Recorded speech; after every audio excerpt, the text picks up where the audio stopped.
Report with Sam Seder. The destiny of America is always safer in the hands of the people than in the conference rooms of any elite. Sam Seder. They are unanimous in their hate for me, and I welcome their hatred. We must guard against the acquisition of unwarranted influence, whether sought or unsought, by the military-industrial complex. The Majority Report with Sam Seder. Ever get the feeling you've been cheated?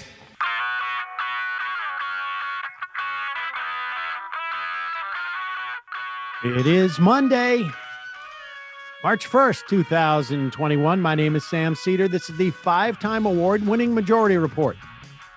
We are broadcasting live steps from the industrially ravaged Gowanus Canal in the heartland of America, downtown Brooklyn, USA. On the program today, Professor of Comparative Media Studies and Director of the Teaching Systems Lab at MIT,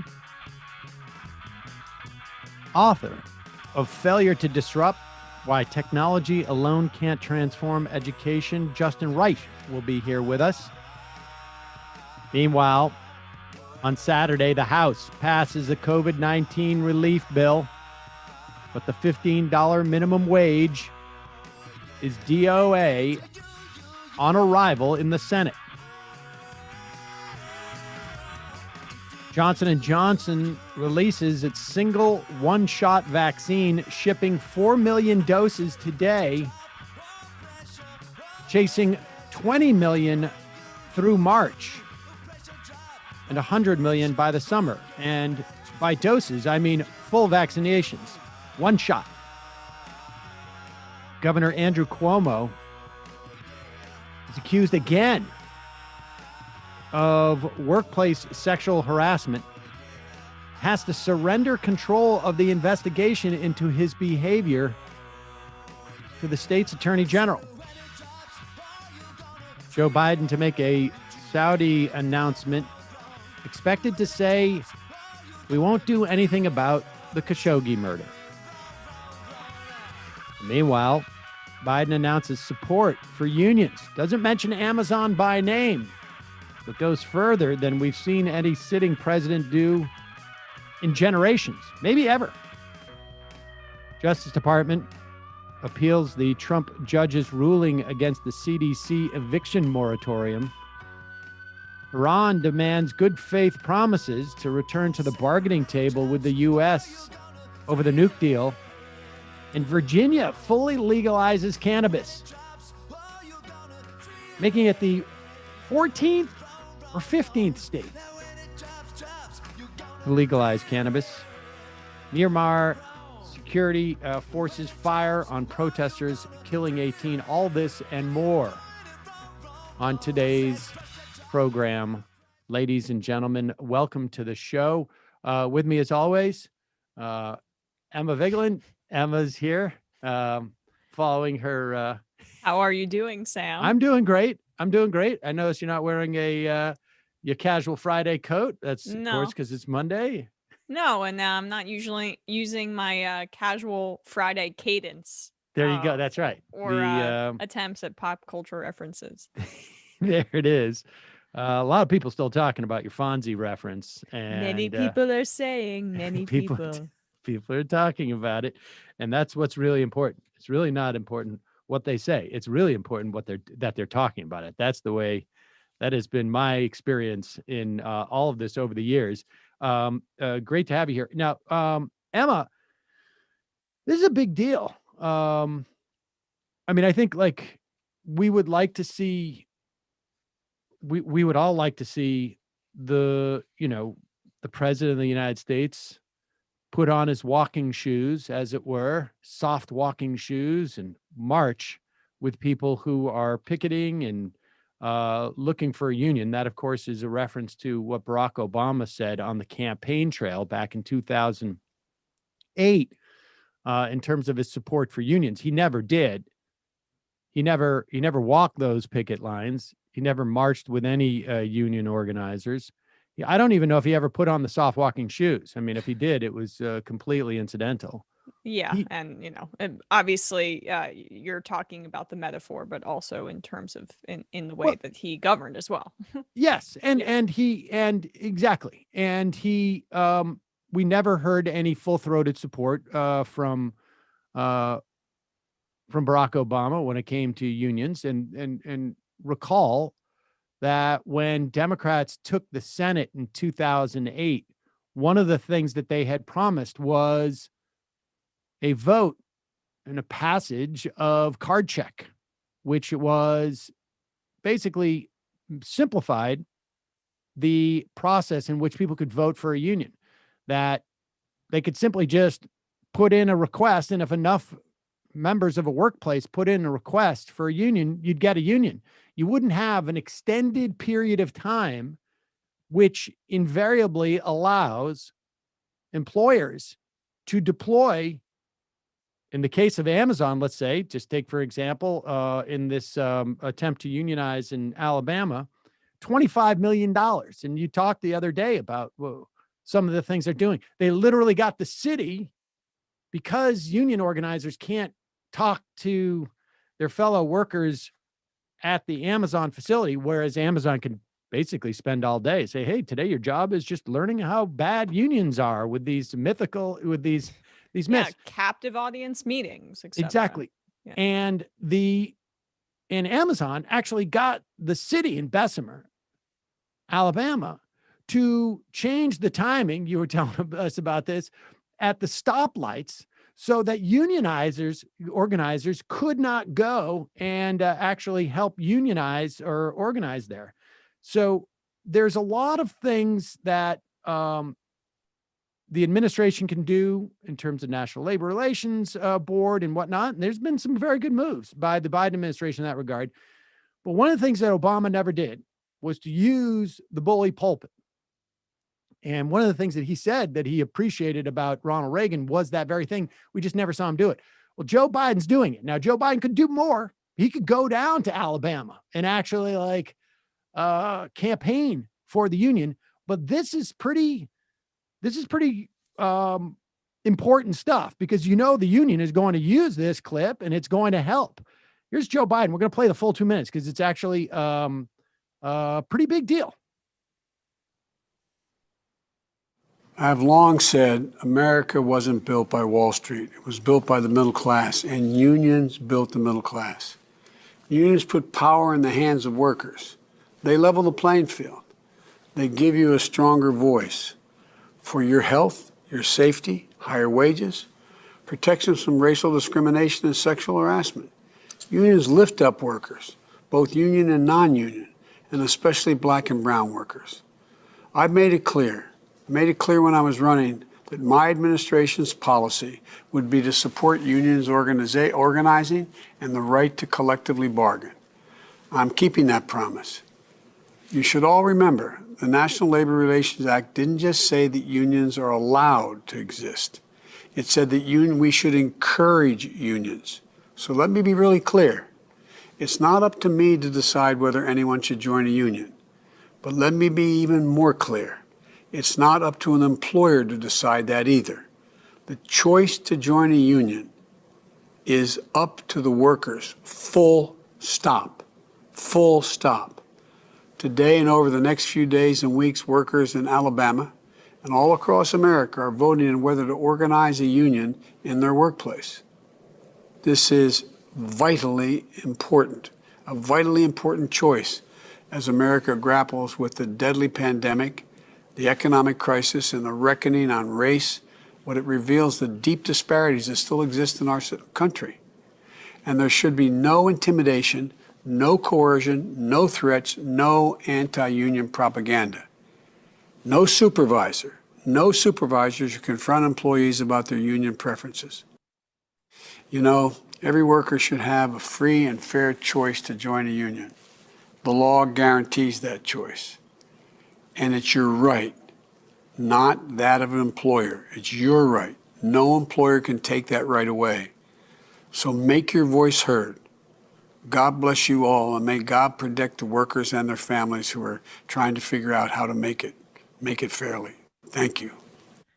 So yeah, that you mentioned how big of a deal that is, and just in contrasting Joe Biden with Obama in this instance, Jay Carney, who obviously was a part of the Obama administration, he was the press secretary, but he was previously Biden's director of communications. He works for Amazon now. And NPR writes, Jay Carney, senior vice president for global corporate affairs at Amazon, did not respond to an email asking for comment on Biden's remarks there. So Biden fancies himself as a kind of down home, regular Joe union guy and someone who's been sympathetic to unions, even if his legislative record hasn't entirely always reflected that. But that sensibility and that desire to market himself as such is clearly serving the Bessemer, Alabama, Amazon union fight well. I mean, he, like I say, he could go to Alabama and actively campaign. He could mention them by name. He didn't mention Amazon them by name, but he mentioned Alabama. I mean, and I think the key there is that he is saying, he's looking right into the camera, more or less, and saying to those Alabama workers that this is the way you get a middle class. This is what builds it. This is what helps with disparities with black and brown people. I mean, that's a terms of a shareable, endorsement for the idea of unionization. That's a pretty good one. And for the idea that, like, if anybody's messing with your ability to unionize, that's a problem. I think that is, like I say, there can be more done, but that is a pretty good, that's pretty good. And I think, and the strongest union statement from a sitting president since maybe we've seen before Reagan. Oh, well before, I think.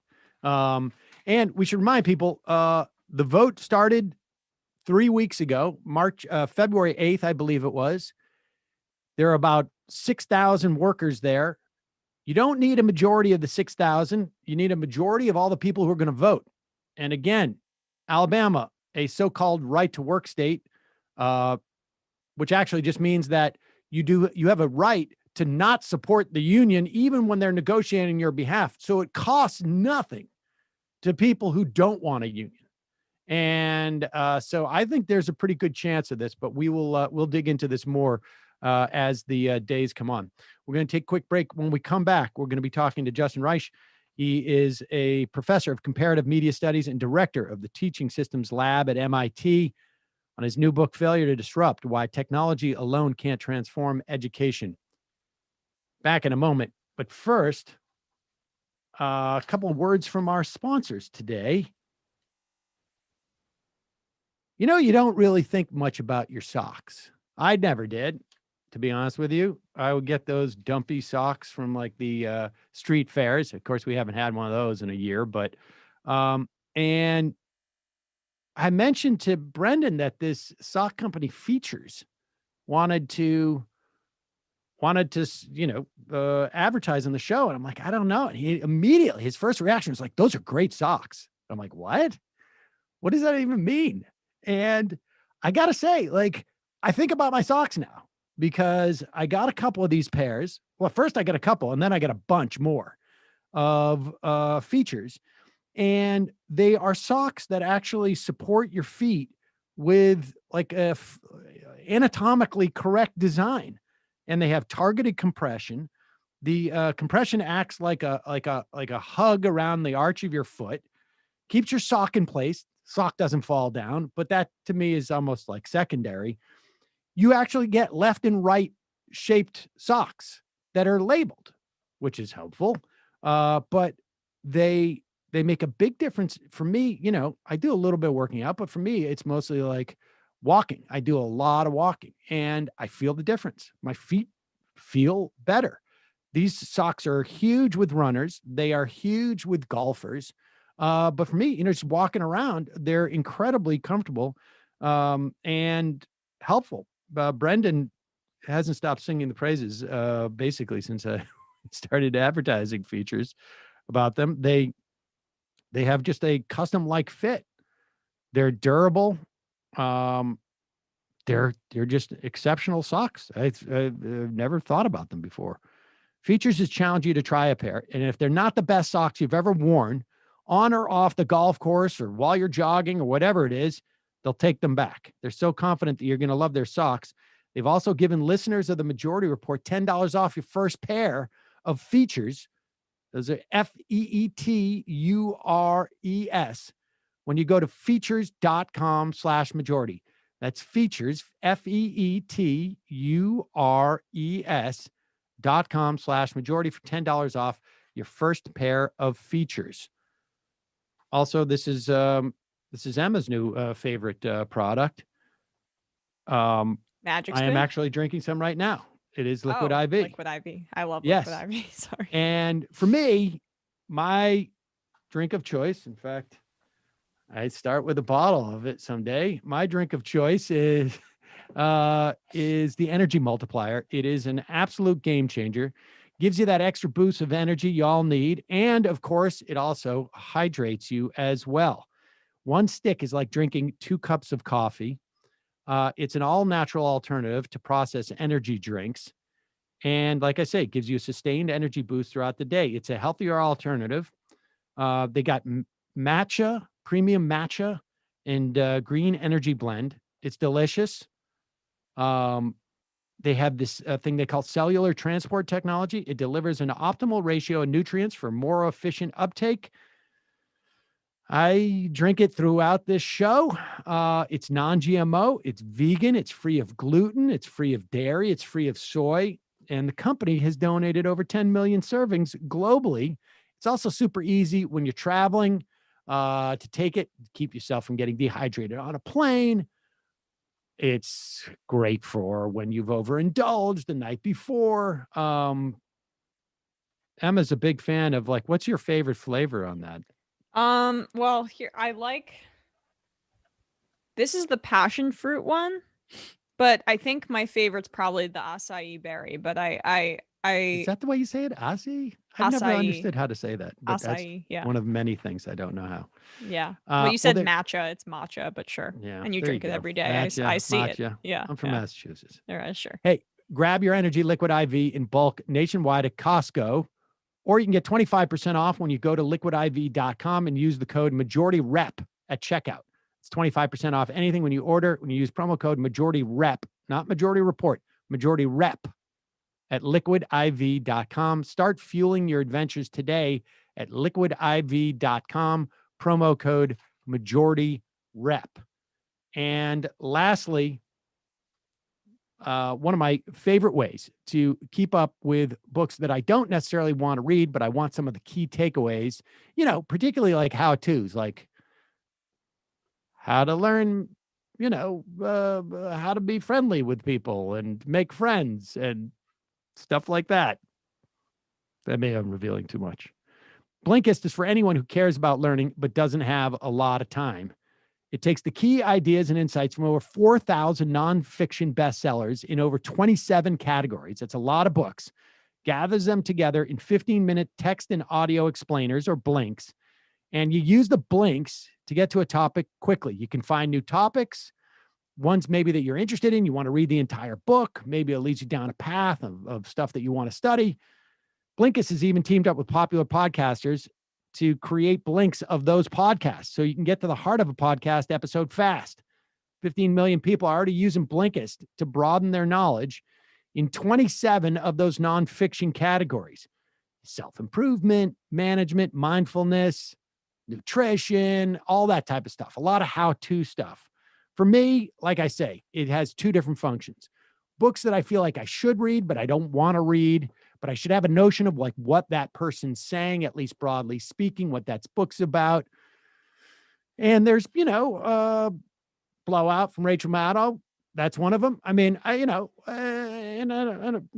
there's other like that Rick Wilson book, Everything Trump Touches Dies. I went to get a notion of just like what's going on with those never Trumpers. And, it confirmed some of my sort of predispositions, that it was just sort of, I don't know, not necessarily dealing with the ideology as much, whatever. That's not the point. The point is, I'm not going to read that full book, but I'm going to get a taste of it. And then the other is like, I don't read to read the prose of somebody who's telling me how to, get better nutrition or to cut down on my, increase my management efficiency. So that's what I use Blinkist for. And I can listen to it or I could read it. And it really just depends on what I'm doing on any given point during the day. Right now, Blinkist has a special offer just for our audience. You go to Blinkist.com/Majority Report. You start your 7-day free trial. You get 25% off a Blinkist premium membership. That's Blinkist, spelled Blinkist, Blinkist.com/Majority Report to get 25% off and a 7-day free trial. Blinkist.com/Majority Report.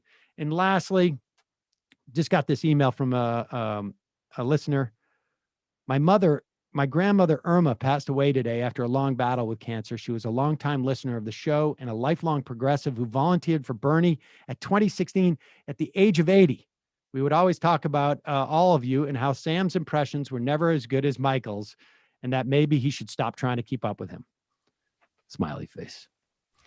She was the mother of 5 and the grandmother of 5, a wonderful cook and the best matriarch you could hope for. We will miss her terribly, and we're hoping we can get a shofar for her. We know that would make her happy wherever she is. I am happy to do that. This is for you, Irma. And thank you, Dom.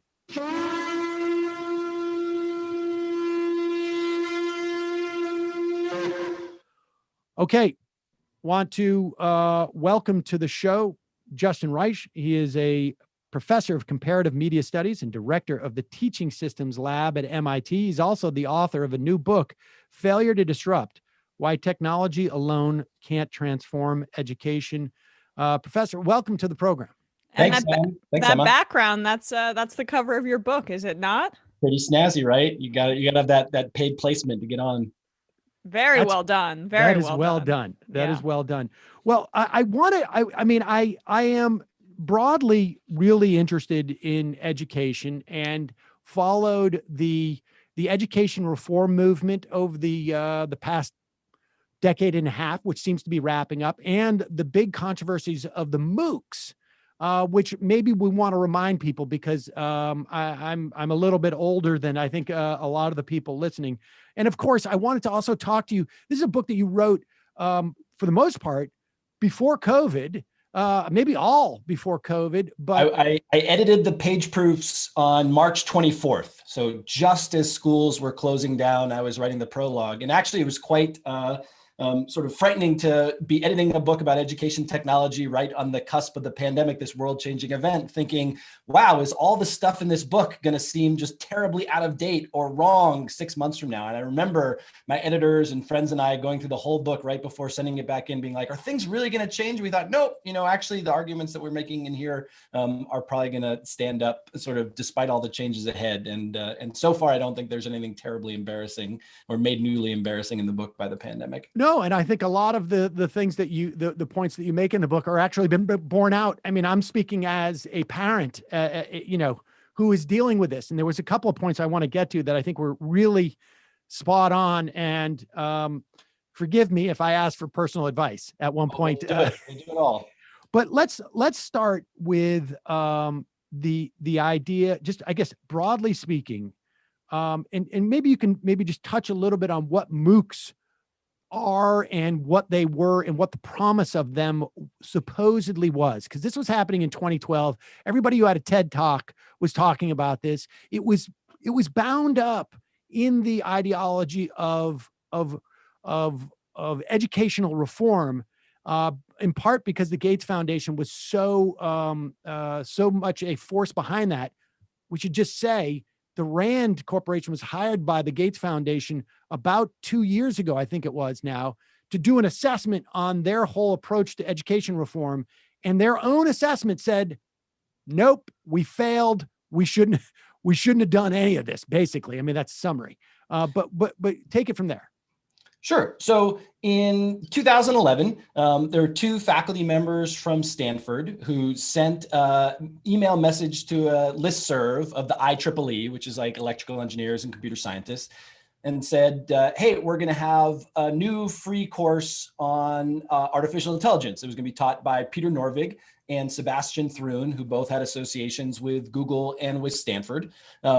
And they were expecting a few hundred, maybe a couple thousand people to sign up, and 100,000 people signed up for the course. And that sort of struck the computer science community like a lightning bolt. Hey, there's a ton of demand for these ideas.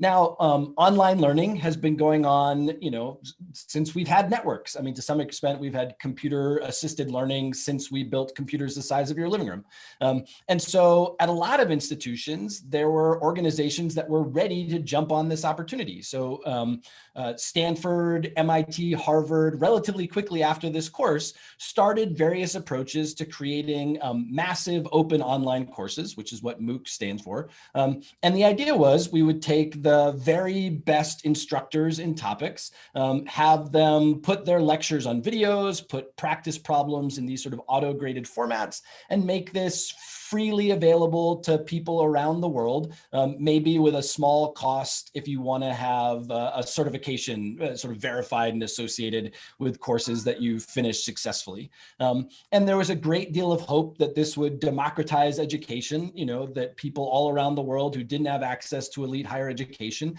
would now be able to take, the same Introduction to AI course that Peter Norvig and Sebastian Thrun were teaching at Stanford, and all kinds of other subjects from all kinds of other institutions. And to some extent, MOOCs have been enormously successful in the sense that there are millions of people who've signed up for them. They've seen a huge surge in enrollment during the COVID-19 pandemic. But they had also promised to dramatically reform higher education. They had promised that they would create a new science of learning. They had promised that they would democratize education. And they haven't really done any of those things. Education technologists often hope that new technologies will have a disruptive effect on education landscapes, but they often actually get domesticated by existing educational systems. So sort of the educational firmament kind of looked at MOOCs and said, like, you guys are okay, you fit over there. They're actually really good at helping already educated, already affluent people earn a second master's degree, which in some cases is a perfectly reasonable thing to help folks do. But they haven't had the profound sweeping effects that their initial supporters hoped they would.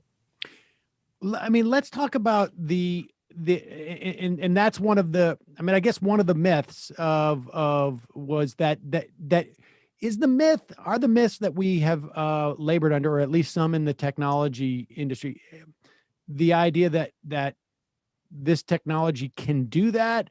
I mean, when you look at why, and I want to also turn to K through 12, but why technology has failed to do the things that it supposedly could do. Is it just a function of the education system is too, it's too hard to absorb these things? Or is it that there's also some things that you simply, that the projections of what the technology can do aren't just they're a fallacy in and of themselves. It's not just that they can't be integrated because of the existing system. It's that they can't do the things that we suppose, or that the technologists think they can. It's a combination of both, I think. Now, certainly pronouncements that technology is about to change educational systems are as old as our signals technologies. So in 1913, Thomas Edison told folks that we were about 10 years away from having film strips completely take over textbooks in classrooms. And then in 1923, he gave another talk in front of Congress and he said, we're about 20 years away from film strips completely replacing textbooks in classrooms. So this is like a very old argument in education that technology can create these kinds of sweeping reforms. And why doesn't it? Well, one reason is that our education systems are enormously complex and they balance this incredible array of competing incentives and factors. We ask our educational systems to teach kids how to conjugate Spanish verbs, factor polynomials, tie their shoes, be patriotic, critique the government, not have sex, but if you do have sex, to do it in certain ways. I mean, all of these things are wrapped up in our goals for educational systems. And so when you try to change educational systems systems a lot, if you sort of pull really hard on one part of that complex web, there's all kinds of other parts of the web that go, no, you're screwing up my bit. Like that might work really well for high school math or for kindergartners, but it doesn't work well for middle school science or these other goals that we have. So I think that's part of the conservatism. And then I think, education technologists also tend to view their tools as sweeping, or like Swiss Army knives that can do anything, or bulldozers that'll sweep away the past. But actually the technologies we build are very specific. They're good at very particular things. We have some like adaptive tutoring tools that work pretty well in math. And they work well in math because we can build auto graders that can evaluate human performance in math. We don't have very good auto graders that work in most parts of reading or literature or social studies or science. So we like built this thing, which is actually pretty good in this one space. But unfortunately, education technologists have a tendency to talk about these things as they're about to sweep away the past. If you were going to defend education technologists, particularly circa like 2007, 2008, 2011, you might say something like, at the time, there were a lot of sectors of society that were being transformed by technology. The word friend meant something different. The way we form relationships has changed. Journalism has profoundly changed. Retail has undergone this profound transformation. It maybe wasn't totally crazy to say, look at all of these tools, look at all the new kinds of educational experiences that we can offer at wide scale for free. Won't this transform education just like these other sectors in society are being transformed? But it turns out that education, for a variety of reasons, is better at domesticating technologies than it is at being disrupted. Well, I'm curious how the push for charter schools has played into this as well, right? Because that's an era of, it kind of dovetails with a push for privatization of certain things, and also, new flashy technology that's being brought into education. Did you find in your research that there was any connection there? Sure. So one group of people that supports charter schools are free market reformers who think that we could improve educational systems if we, instead of giving money to local school boards, if we gave it to children and their families with the provision that they spend it on educational functions. In fact, some of those same folks then looking at new educational technologies have said, oh, wow, before we thought that if we gave kids these vouchers, they would use it to spend the money on charter schools, as one kind of whole package. But now, you could buy your math from Khan Academy, you could buy your Spanish from Rosetta Stone, you could buy your health ed class from the local district. There are folks who sort of imagined kind of a fragmenting of educational experiences. But it's important to say that there are lots of folks who find that vision abhorrent, who are also really excited about education technology. They're excited about education technology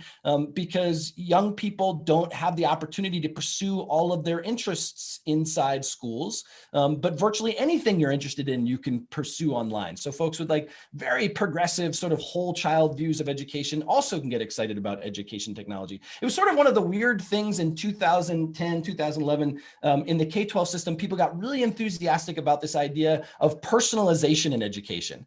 And, and you heard sort of free market charter school folks being really in favor of personalization. You heard these far left sort of John Dewey, Paulo Freire kind of folks being really enthusiastic about personalization. Be like, you all can't possibly mean the same things by this word, because if you disagree about everything else, it's very unlikely that you agree about this. Well, so what is it, the dynamic? So if it is the case that technology can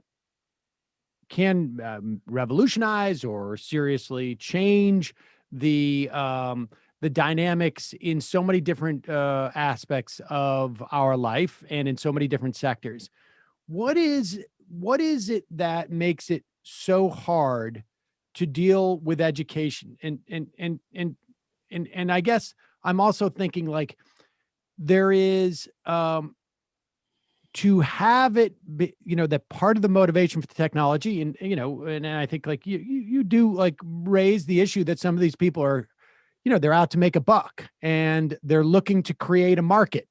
And when you create a market in education, it has to have widespread adoption. And on some level, a concept is antithetical to the notion of being an educator.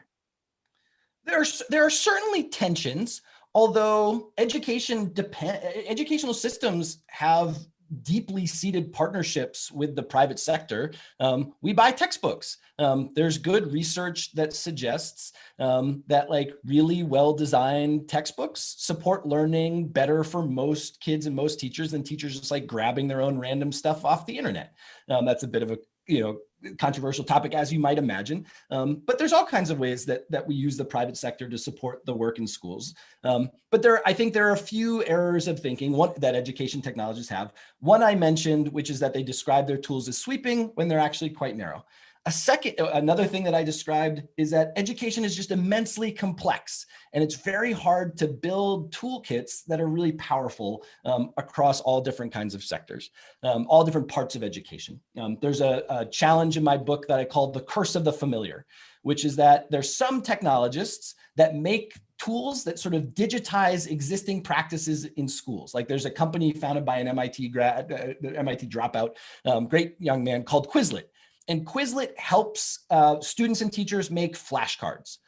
If we got together a whole group of educational experts from across the political spectrum and asked them, what does the education system really need to make a breakthrough in the 21st century? There would be no one who raised their hand and said, there's a real dearth of flashcards out there that we've got to tackle in American schools or global schools. But Quizlet is used by something like half of all high school students every month or something insane like that. I love Quizlet. I used Quizlet in college. Use Quizlet in college, use Quizlet all the time. And it probably helped you. It probably did. Helped you do some studying. It also probably didn't really change your relationship with your peers. It didn't change your relationship with the curriculum. It didn't change your relationship with your teacher. It digitized a practice in schools that was like a little bit better and a little bit more efficient. Now there are and those kinds of tools can get widely adopted, and they tend to like help a little bit, but not really change education very much. There are other things that propose like big sweeping changes in the way that we do teaching and learning. One that many of your listeners might know is the Scratch programming language developed by my colleagues at MIT, Mitch Resnick and his team, that proposes a really different way of thinking about computational creativity, digital arts, computer programming. And a lot of schools, when they first adopt this tool, they're just confused by it. It's this sort of open-ended, exploratory, student-driven learning environment. And a lot of people don't know what to do with it. So there's this tension where you can build things that are sort of easily adopted by the system and don't change it very much. Or you can build these things with sort of really bold, innovative pedagogies built into it. And then it's just hard for teachers and students to figure out what to do with those tools. So the challenge, which folks like Scratch are working on, is saying, how do you build something that we can slide into the existing systems and people will go, oh, I can figure that out. That's sort of familiar, but then can lead us to sort of more interesting, more ambitious places. And this is all part in the second half of your book about what you call more or less intractable dilemmas. Yet intractable dilemmas. We try to keep a hopeful presentation for it. Haven't really been solved yet, but we're working on it. Intractable dilemmas. Yep. Well, tell us about the assessment. I mean, one of the things that you assessment and data. These are dilemmas and things that you find a little bit problematic. Tell us about that. Sure. So our educational system is driven in many ways by our assessment system. We prepare students for tests that act as gatekeeping experiences. If you want to build automated learning experiences, one of the things you often want to have in those learning experiences is some kind of feedback for learners. You want to be able to say, hey, Emma, you did that pretty well, or hey, Emma, you don't get it yet. And in order to be able to do that, we need to develop computer programs that can assess human performance. We've been working on this for 60 years. There was a computing, in lots of ways, but one was a computing system developed at the University of Illinois, Urbana, called the Plato system. And it had, what is probably the first kind of computer language for educational software was called Tutor. And the way that you created questions and answers in tutors is that you'd program a question like, what is 2 plus 3? And then you would program a bank of answers, and you'd type the number 5, and then you'd enter 5 spelled F-I-V-E, and 5 spelled capital F-I-V-E, and 5 spelled F-I-V, in case somebody misspelled it. And then, if someone typed one of those correct answers, then the computer system would go, yep, okay, go on to the next problem, or nope, do some remediation about single digit addition. So this is something we've been working on for 60 years, and it basically depends on pattern matching. Somebody has to make a bank of answers, and somebody has to make a bank of things that are questions. And does the student put in an answer which aligns with the answer bank? We still basically do that 60 years later. There's sort of some more sophisticated ways we can do that. For instance, there are physics simulators where the laws of electricity are extremely well understood, and we can write a bunch of scripts and computer programs that could describe every possible way you might connect a simulated circuit and resistor and transistor and battery and light. And we can always tell you whether or not you've built this virtual circuit in the right way or the wrong way. But there's lots of stuff that we do where right answers are not obvious and clear. Pretty much anytime we ask students to articulate themselves in natural language, in spoken language or in the written word, and especially when we ask them to reason from evidence, when we ask them, to take a body of evidence and say, make some series of claims based on that. That's like the main thing we do in all of the subjects in education K through 20, and we don't have very good auto graders for that kind of work. And it's not because people are dumb or we haven't invested enough in them or they're not the right people working on it. It's just an immensely difficult problem. So what that means is that we have pretty cool auto grading tools, but they only work in a few areas. They work great in math. They work okay in elementary language learning for folks who use Duolingo or Babbel or things like that. Because computer programmers are really interested in this stuff, we have a bunch of tools like this in computer science for learning computer programming. But we don't have tools that work in many, many parts of our curriculum. And arguably we don't, the most important things we want people to do is the stuff that computers can't do, is complex communication, is creative thinking. And we don't have very good auto graders for that. And, I should just say, aside from my experience of that as a parent with my children, that is, a big issue in the context of policing online content that we see. When I get a notice from YouTube that we're demonetizing this video, it's because they don't expend the money to have an individual actually watch the show and assess that, hey, when we're bringing up this issue with this fascist, we're not promoting it, we're critiquing it. And their algorithm picks up the letters, the words, whatever, and says this should be demonetized. And then when they go back and actually take a second look at it, they're only just seeing if the algorithm was accurate in finding the words, as opposed to making an assessment like, hey, wait a second. If the idea is that we don't want to promote fascism, for example, this is clearly not promoting fascism. They never get to that point. And that dilemma seems to be, well, maybe not intractable, but pretty intractable. It's certainly hard. There's a lot of people trying to make artificial intelligence, allow computers to do thinking like humans can. And in some domains where there are lots of rules and lots of clarity to begin with, these tools can be pretty good, which is why, from now on, you will never beat the best chess playing computer at chess, because that's a domain in which, there's a grid and there's a bunch of pieces and everything's really well defined. And we can just make computers that are better than the best human. But in lots of things, we don't know how to do that. And, many of those things are the things we actually care most about in the education system for people to thrive in the future ahead of us. And data collection. I was not aware of these sort of proctoring software. that is a little bit scary, particularly, not just in the context of education, although it's problematic, but like with this, eventually it's going to migrate somewhere. Well, it has migrated, so many people might be familiar now with just about everybody taking a test remotely is being asked to have their tests not evaluated, but monitored by these proctoring companies, which use a combination of artificial intelligence and human beings watching them to be able to, try to prevent cheating on these tests. People have noted all kinds of very serious problems with them, like a lot of things they don't recognize dark skin.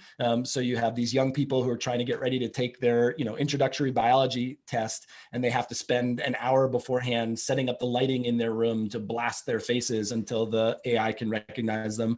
There was a story of a woman who had an eye twitch, a tic, and the tick just made a lot of motion, and the system like flagged it as potential cheating. And so, this person now has to spend a bunch of time sort of convincing her professors and her any human observing her take a test would be like, no, that's just, the nice student in our class who has a facial tick.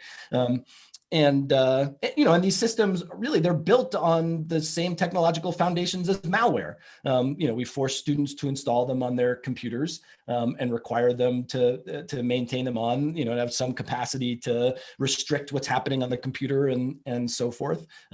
What we should be doing as educational systems is not treating all of our students like potential cheaters and subjecting them to these forms of surveillance during these, sort of gatekeeping experiences, especially when our tools have these sort of embedded anti-Black kind of other kinds of unfair biases built within them. But instead thinking about, assessment systems, how do we evaluate students in a way, maybe that's not cheatable? How do we ask students to, make new connections, to solve new kinds of problems that haven't been solved before?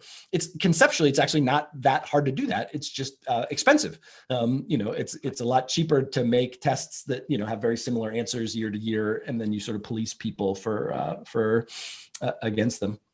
Well, I mean, that's part of that to me seems like a problematic across the board, is that it's not just expensive, it's less profitable ultimately.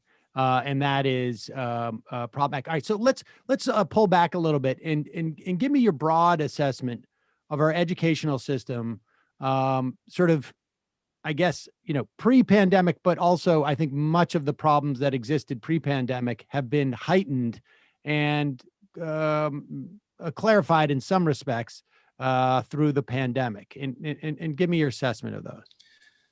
So the most significant issue we have in our educational system is that we allot resources based on people's ability to pay property taxes and to purchase properties in certain zip codes.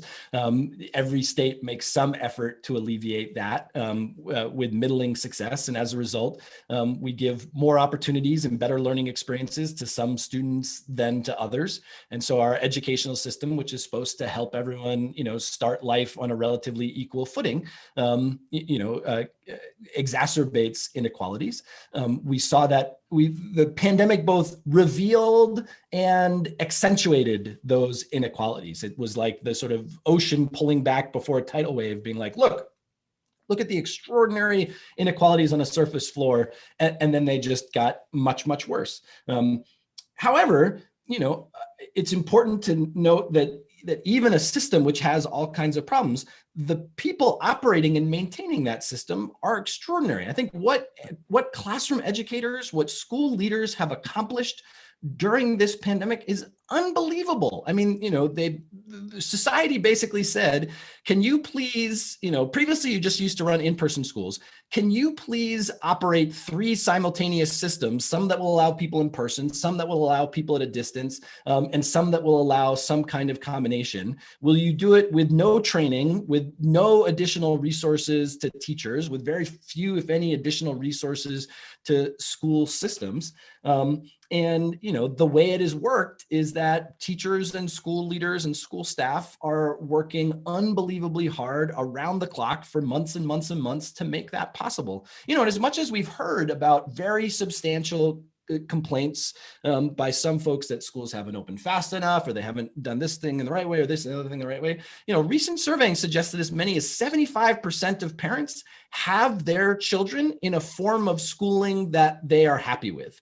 And then of the remaining 25%, about 15% wish they could have some more in-person school, and about 10% wish they could have less in-person school. I don't know any other system in the pandemic which has made that many of its constituents happy and has evenly split the unhappy people along the sort of 2 possible options. So there's all, the signature problem with our education system is that it generates this inequality, it perpetuates this inequality, and we ask of the education system too much to repair that. And so, during the pandemic, folks have said, why aren't the schools providing more technology? Why aren't the schools making sure that there's more internet? Why aren't the schools feeding people enough? Why aren't the schools addressing addressing housing issues? Why aren't they doing mental health screening? Why aren't they keeping kids safe? We don't give our schools enough funding to maintain soap in the buildings during normal times. I hope, one of the things that I hope that comes out of this, whether people listening to your show sort of got their preferred form of schooling or not, is that, for millions of kids every year don't get a form of schooling that's adequate for what their children deserve. And we should all be working together, but not just putting it on schools to fix these issues. Schools are not supply chain experts. It's not up to schools to run broadband cable up the hollers of rural villages. We need to have a society-wide effort at trying to provide, right now schools are our social welfare system for children and their families. And we should make it so that there's a whole social welfare system for children and their families, and schools can just focus on the learning part of that. Have we learned, what have, aside from sort of exacerbating those inequalities and making them clearer, I think, there's certainly nothing you said about the way that we provide resources. I think, people who work in that field didn't know beforehand. But did we learn something too about learning? Are we learning something about learning given this sort of this experiment essentially, where, building in the idea of we didn't have a lot of time to ramp up for this. If you were actually going to do the experiment, you might take a little bit more, you might start really, not at 60 miles an hour, you might sort of ramp up. But even given that, have we learned something about what it takes to learn? And I'm thinking specifically, K through 12, or younger if we had the opportunity. So some things that we've learned are sort of just reinforcements. We've known for a long time, for instance, that people do an extraordinary job learning about things they really care about online. I bet almost everyone listening or watching to this, they go online to see hair and makeup tutorials, how to beat levels in a video game, how to fix their snow thrower, whatever it is. All of us learn stuff online easily, naturally, successfully, without a lot of difficulty. Teenagers do that too. They teach themselves to code, to make music videos, all kinds of stuff. When you try to teach people stuff that they don't really want to learn, when you try to do, online learning works really well. Online schooling is really hard.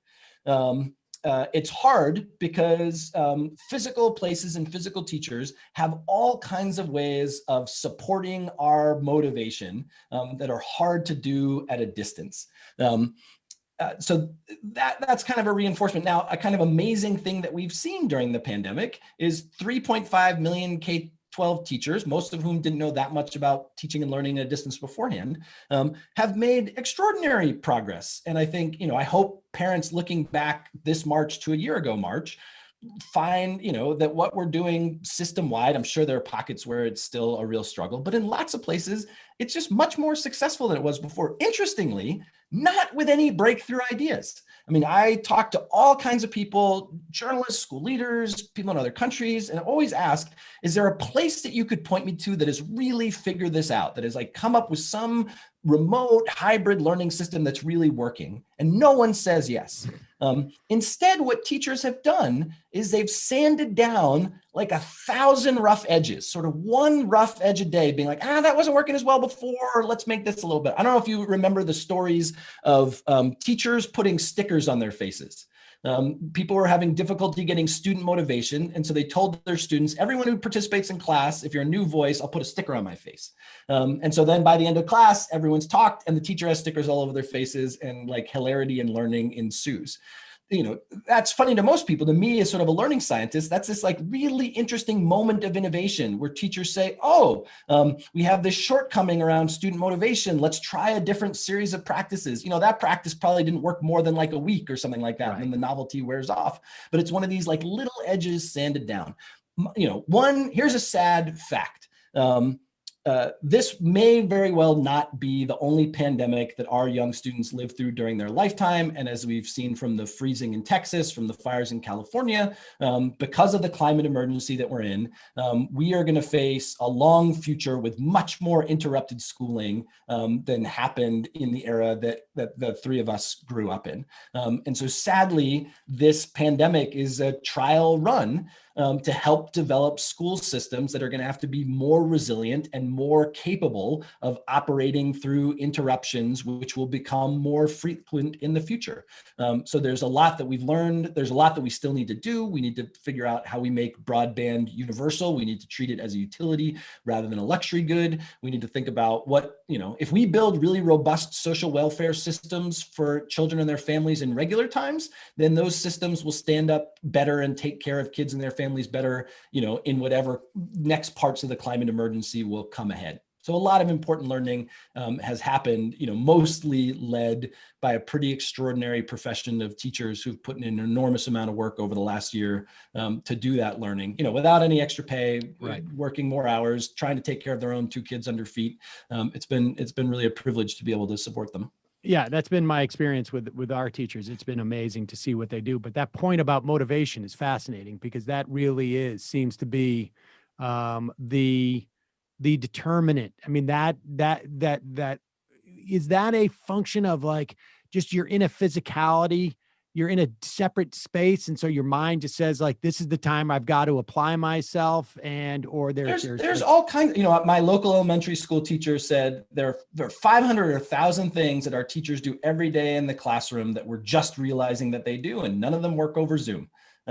Imagine you're a 3rd grader in a classroom and you're doing something and you lose interest, and you pick your head up and you look around, and everyone else in that room is doing what they're supposed to do. And then you make eye contact with your teacher, and the teacher like gives you a friendly but kind of what are you doing sort of look. And then you're like, I think I'll pick up my pen and keep working on this kind of boring thing that I'm supposed to do. And you just go about your life. If you're a 3rd grader sitting at home, there's like a new puppy in the corner, and there's a refrigerator full of snacks, and this computer you're looking at has like 18 more interesting programs than the one you're looking at now. Like the whole edifice of school is designed to like gently, hopefully gently and humanely, not always, but in a lot of places, gently and humanely help you maintain your focus on activities that like are not your first choice. We don't know how to replicate all of those structures over online learning. And we know that a relatively small proportion of the population is good at doing this intuitively. Most people are not very good at self-regulating their own online learning. And those who are tend to be those who had a successful apprenticeship in the formal educational system. People become good at self-regulated independent online learning when they've had a bunch of years of really good schooling. So that raises 2 questions. One, where did you hide the camera in my apartment that you can see what my son is doing? And you got it wrong. It was cat, not dog. Yeah. And what can parents do? I mean, if you were to give like one set of advice for parents now, hopefully, knock on wood, by September, this is not an issue, but we still have, 5 months, 4 months in some instances. What would you recommend to enhance that element of it, or any element?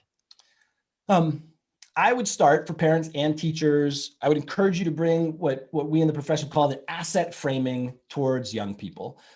It can be very easy to be drawn into all the things that aren't working and all the ways that our kids are not learning this year what they might have learned in previous years.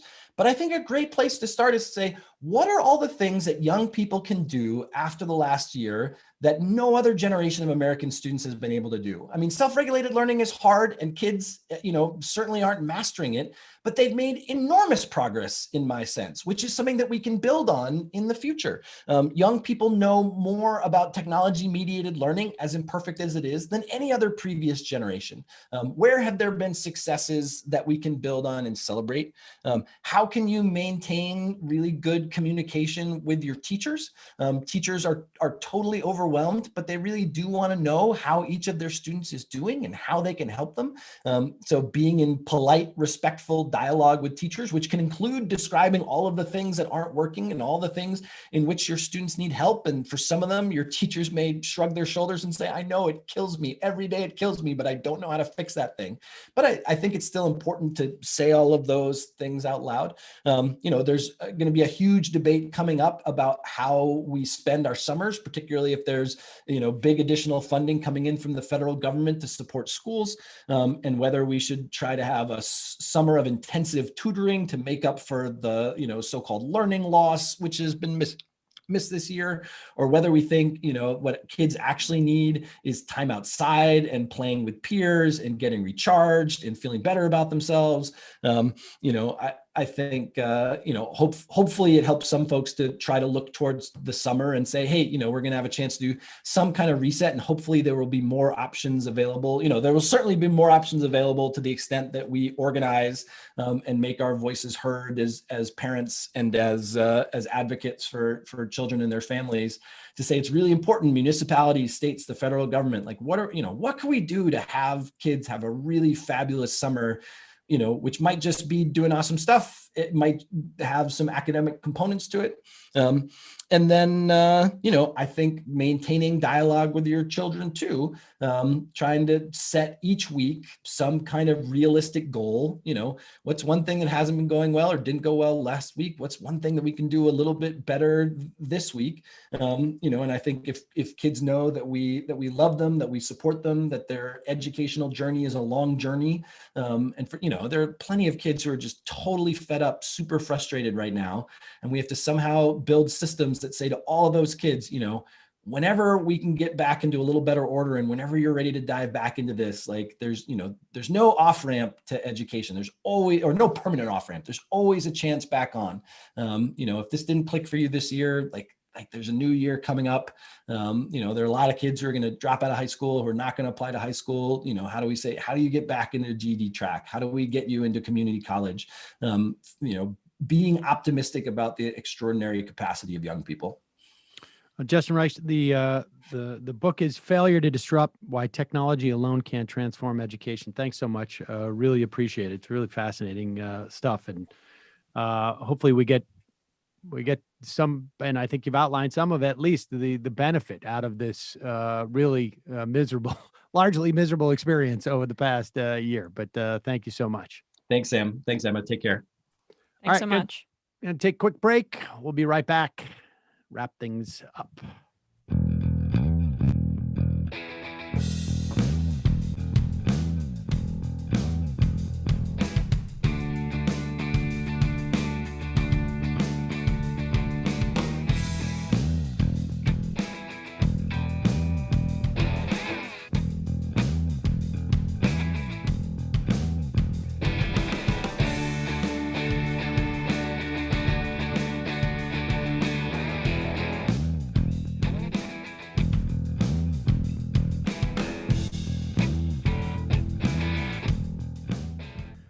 Back.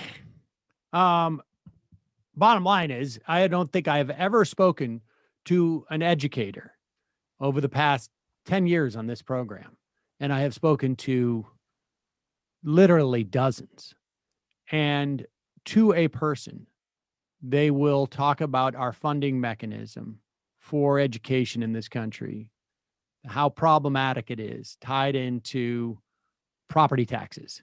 Because invariably, those same education experts, educators, will say, I can tell you what the educational outcomes are if you tell me what the area code of where the school or the education system is. And I will tell you what the outcomes are, because it is that predetermined by wealth and money. And of course, we have that same problem in the context of COVID. Hopefully there'll be some things that come out of this.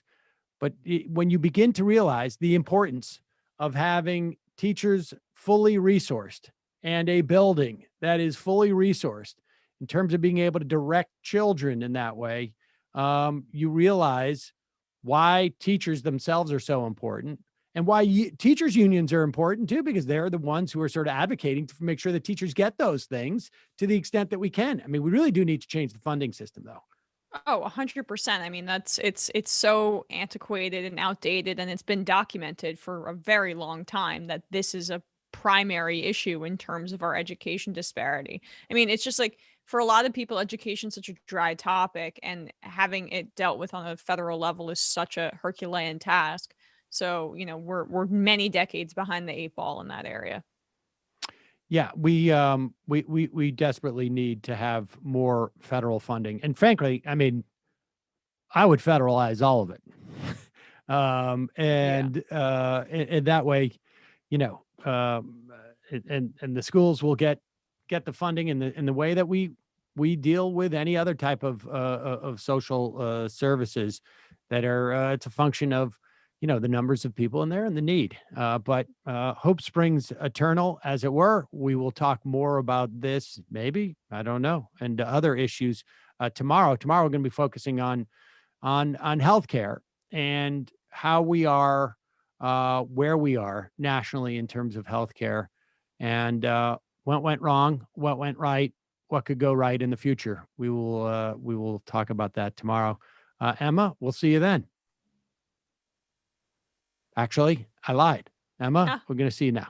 Hello.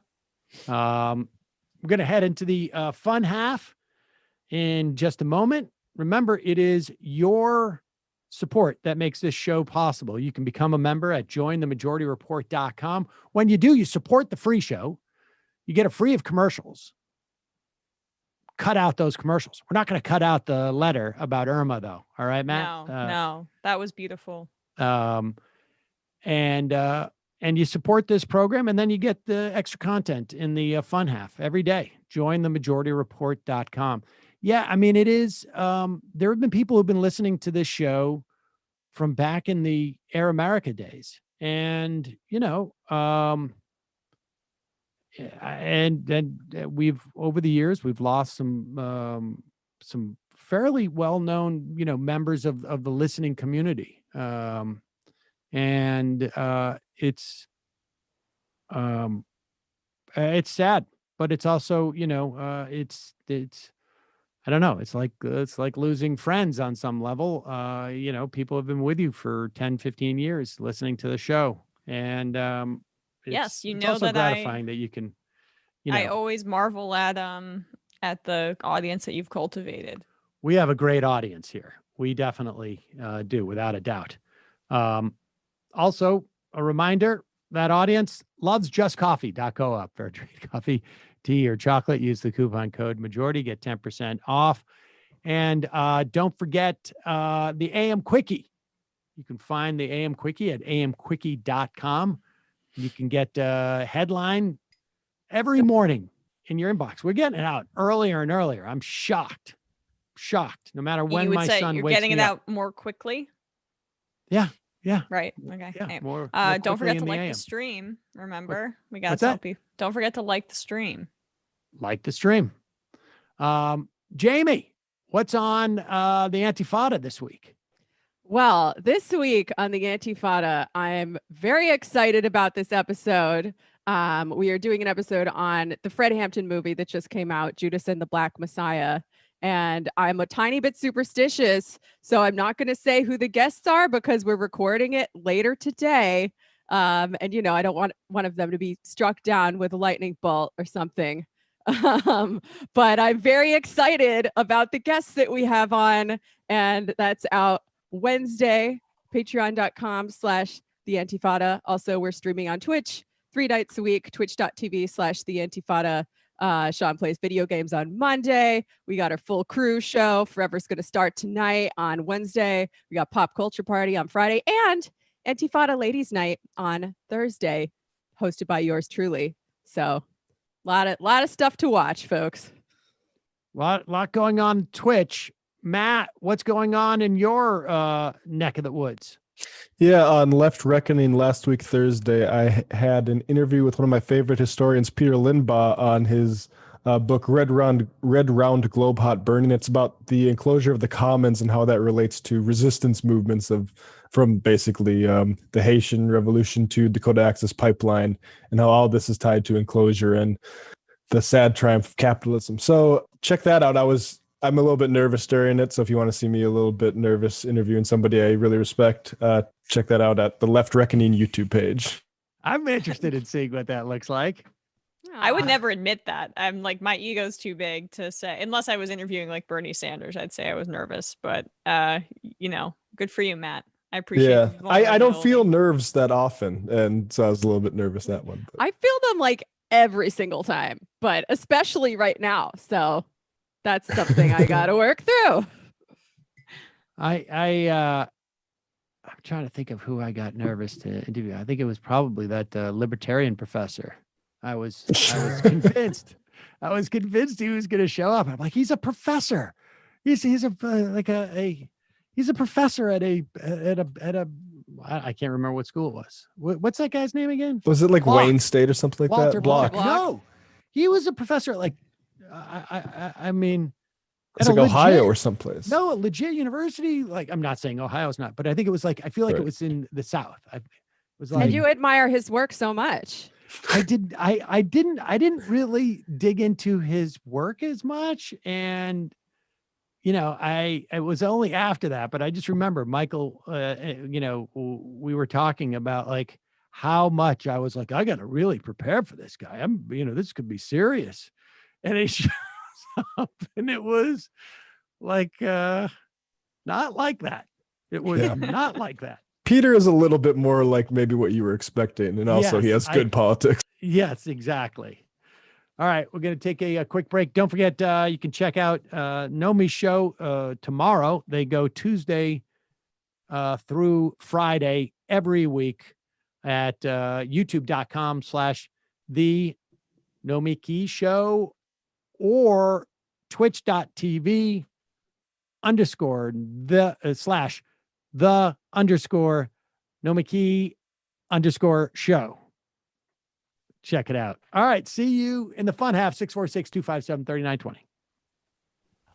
Are in for it. All right, folks. 646-257-3920. See you in the fun half. Are you ready?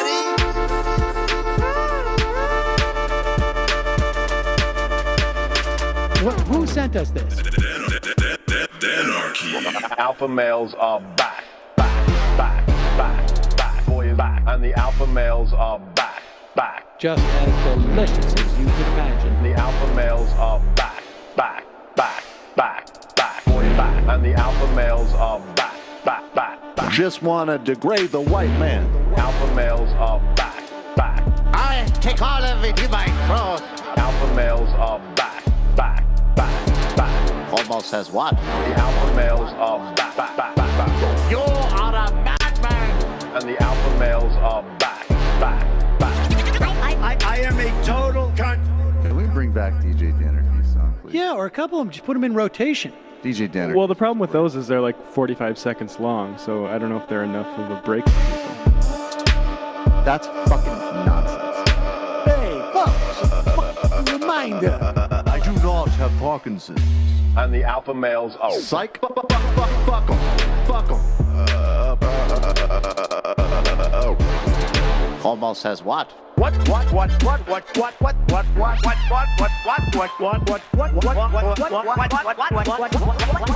Almost says what? Hell of a lot of bank. Hell of a lot of bank. Hell of a lot of bank. Hell of a lot of bank.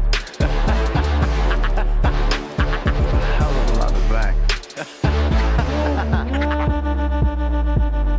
All lives matter. Have you tried doing an impression on a college campus? I think that there's no reason why reasonable people across the divide can't all agree with this. Psych. And the alpha males are back. And the Africans are black African. And the alpha males are back. And the Africans are black. When you see Donald Trump out there, doesn't a little part of you think that America deserves to be taken over by jihadists? Keeping it 100. Can't knock the hustle. Come on, fuck 'em. Fuck things I do for the bigger game plan. By the way, it's my birthday. Happy birthday to me, Jew boy. I have a thought experiment for you. And the alpha males are back. Africans are black. Alpha males are back. Africans are black. Come on. Come on. Someone needs to pay the price for blasphemy around here. I am a total pussy.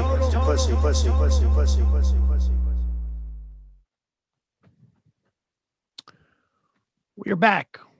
Where'd Jamie go? I was eating cashews and then tried to hide it with my mug. The cashews. The chewing, but I'm almost done. All right. Just want to update. It was George Mason that Walter Block went to. You want to get his credentials right. Yeah, that's the one that the Koch brothers have funded a lot of money in, and it's the market system. I don't know. Yeah, maybe I didn't realize at the time that they had funded it as much, or there was something that just seemed more prestigious about George Mason than it does now. But that was that was before the Dark Money, I think, book came out. Yeah. So I thought like this is just this guy's a serious guy. Was not. Let's talk about something serious here. A second accuser came out to talk about their experience in Andrew Cuomo's office. Look, I mean, it's been largely known that the guy is abusive and is a bully in many respects. I think it's 8 or 9 state health officials have left over the course of COVID because they felt like Cuomo was not listening to them. You lost the guy who was put in charge at the MTA of the subways, who had really done an amazing job.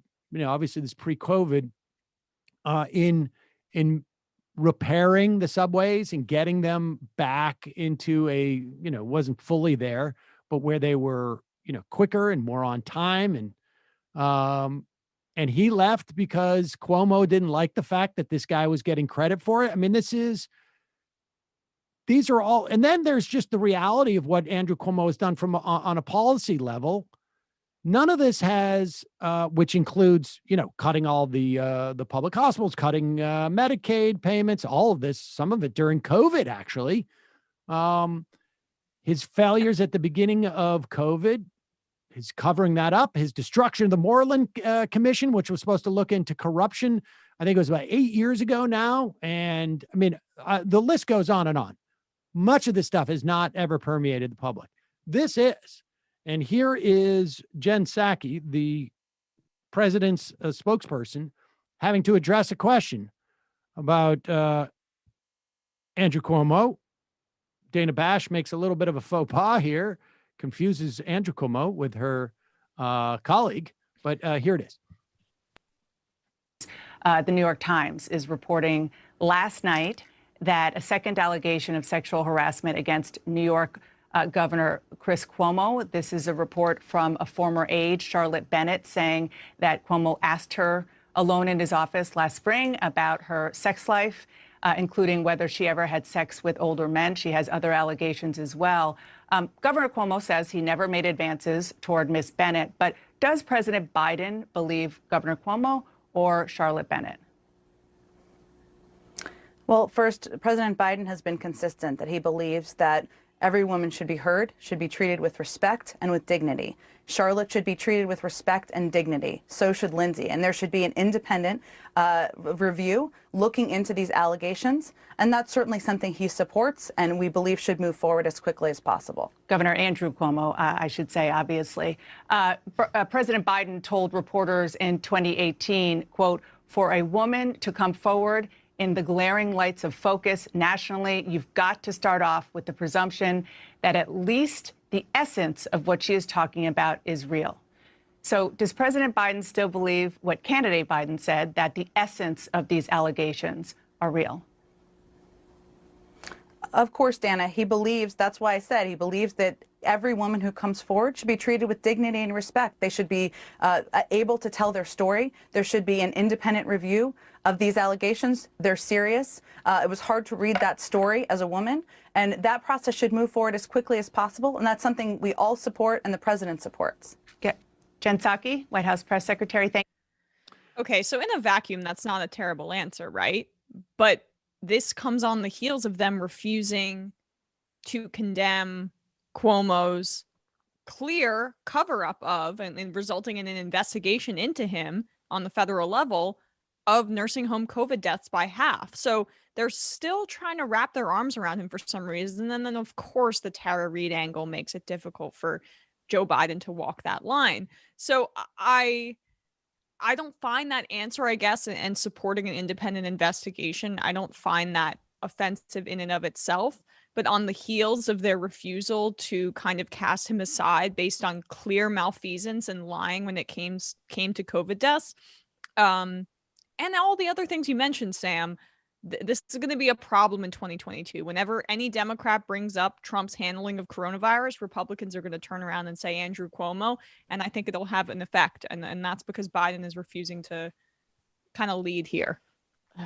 I don't know, man. Every time I hear the press secretary of an alleged rapist say, as a woman, I reach for my revolver. I mean, I don't think Andrew Cuomo is going to be the political liability in 2020, because I just don't think that people pay that much attention to governors, like broadly speaking. But I think he's going to have a problem here because Tish James is going to pursue this investigation. And one of the things he did with the Moreland Commission, which was supposedly an independent commission to look at corruption, was shut it down when they started looking into him. He's not going to have the ability to do that this time. And the Tara Reid thing was one issue for Biden. We're now seeing for Cuomo, a pattern, and it's going to be interesting to see what happens in the coming days. Yeah. I mean, Andrew Cuomo is notoriously vindictive and a bully, as we've said, and so it makes it that much harder if anybody is in any way associated with New York State politics. They're going to be afraid because Cuomo will go out of his way to make people pay in those situations. And I'm sorry, yeah, like what you're saying, let's just be real here. It's the multiple allegations lends more credence to the Cuomo story than based on what Biden faced.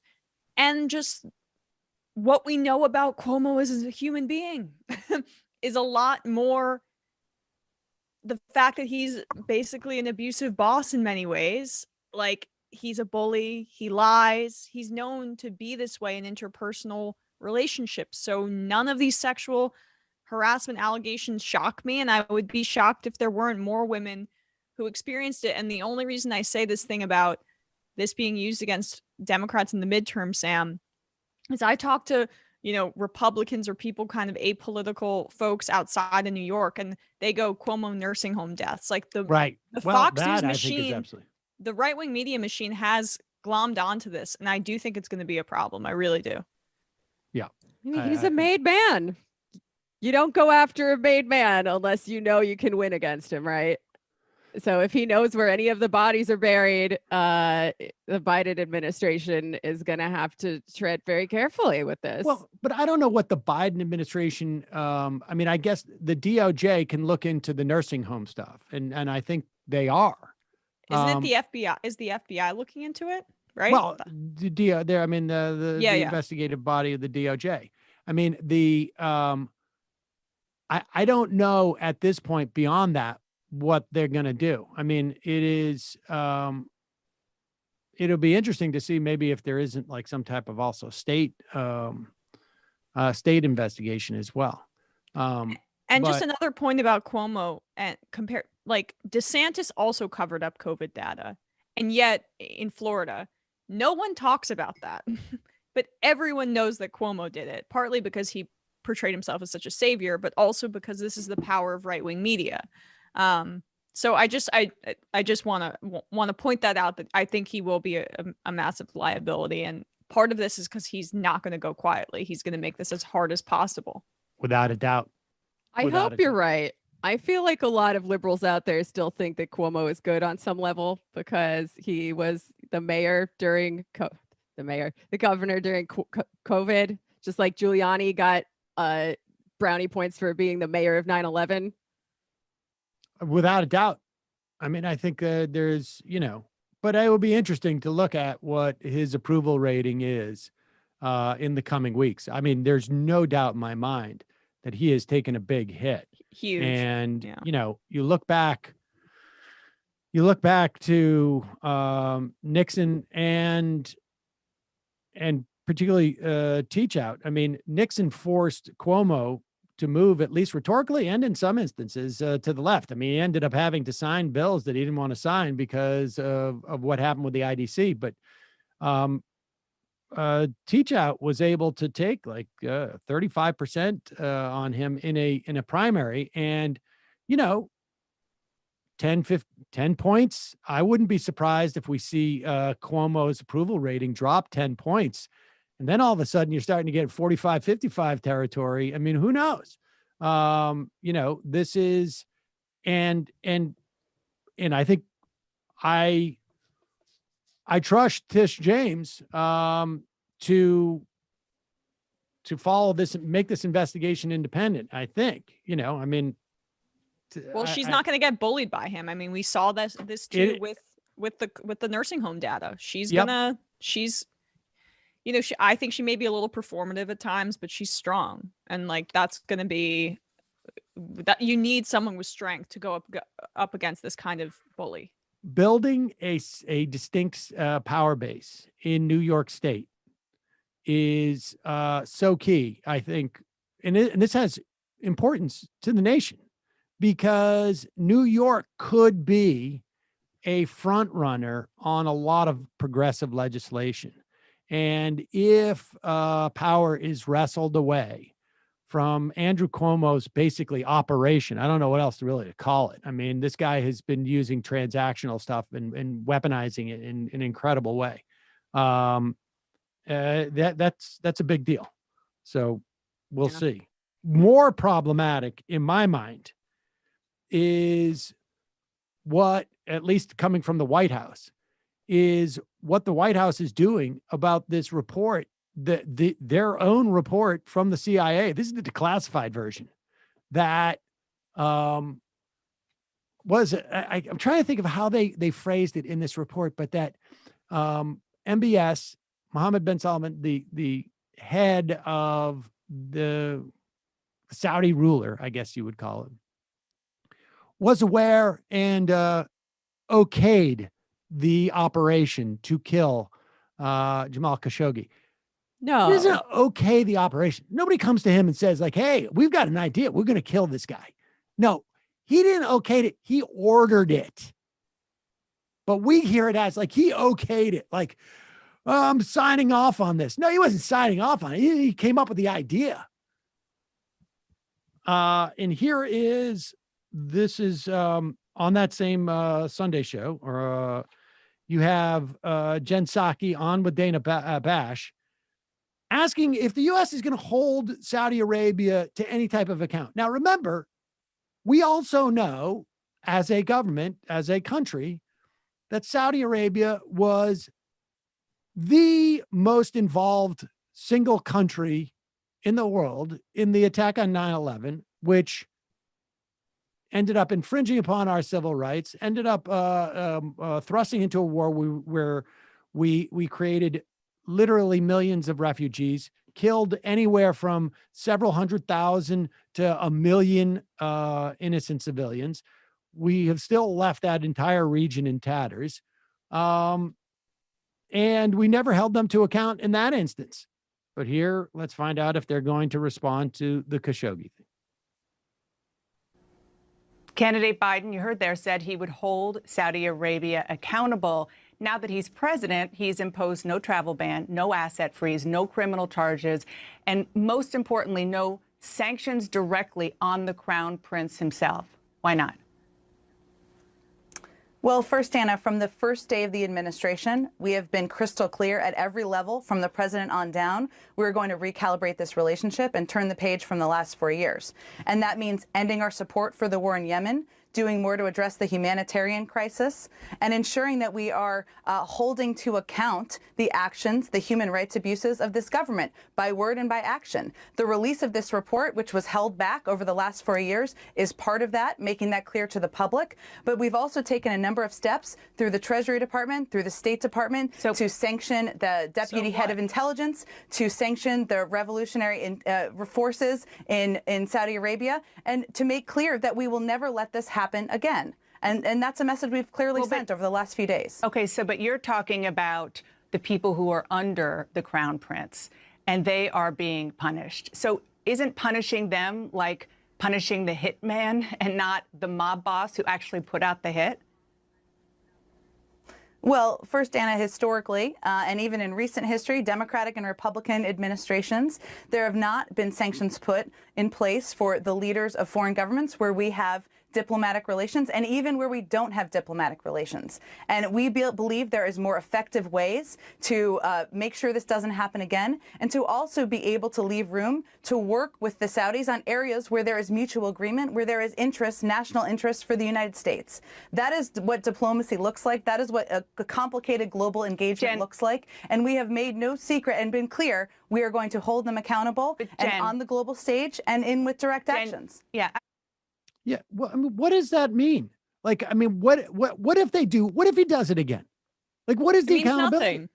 Yeah. I mean, by the way, just pretty good journalism by Dana Bash there, I have to say. Like, good questions, I thought. And good deflections by Jen Psyopi, as some people are calling her. Yeah, I mean, I think she does it more effectively than the Trump the Trump orbit does in terms of deflecting. I mean, look, they get some credit for releasing this report, because we can see how completely beholden our government is to the Saudis. And there's really only one way to escape this, and that is to fundamentally alter our relationship with the Saudi, and they won't. And this is not like, first of all, it's not analogous to any other country. And I'm not even convinced that what she's saying is true in terms of like, there's been plenty of times where we would not receive the head of a government that we felt was, and maybe the problem is that we shouldn't have the type of relationship we have with them, so that we do have more latitude to punish. But it basically says, like, you can get away with anything.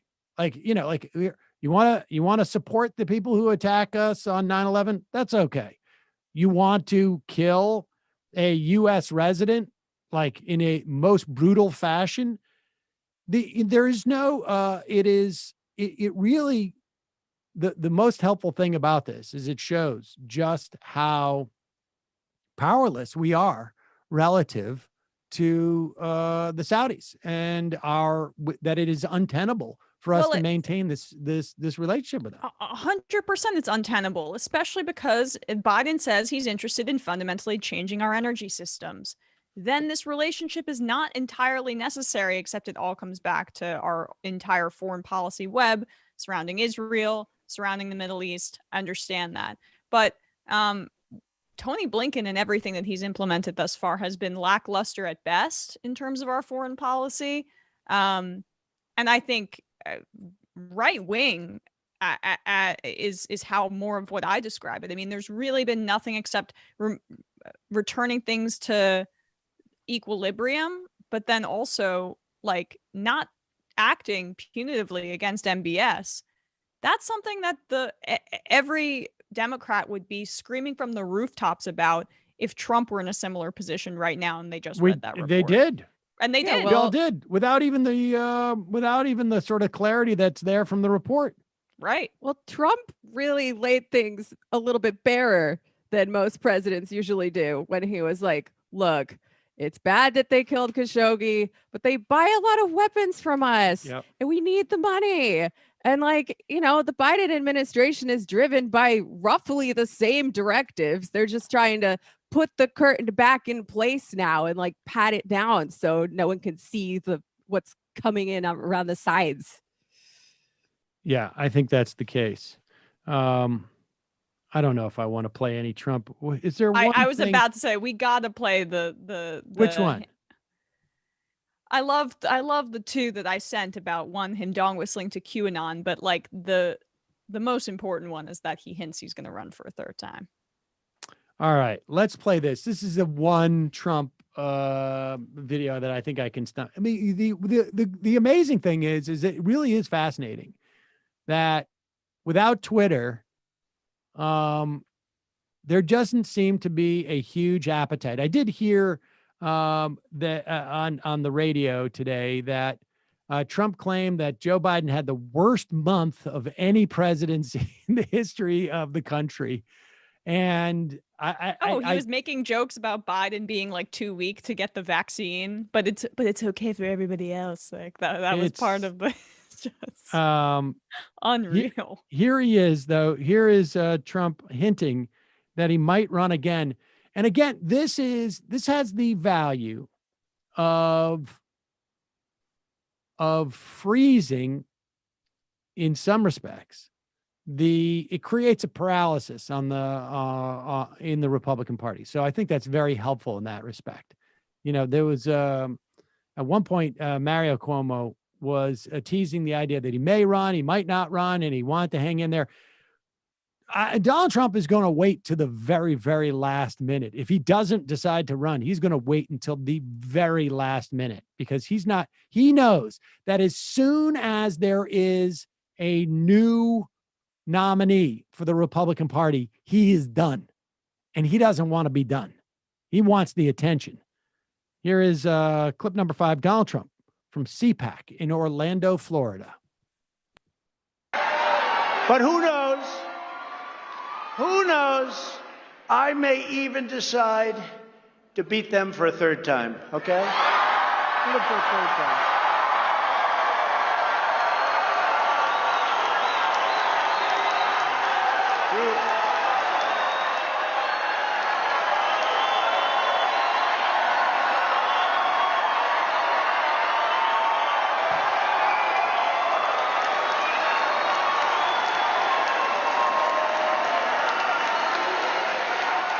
Joe Biden defunded the border wall. You know what I also noticed? No masks. Yeah. And he beat Joe Biden 3 times? Then they'll beat them, meaning the Democrats, for a third time, because he won in 2016. He won in 2020, which he repeated over and over. I won the election. I won the election. Of course.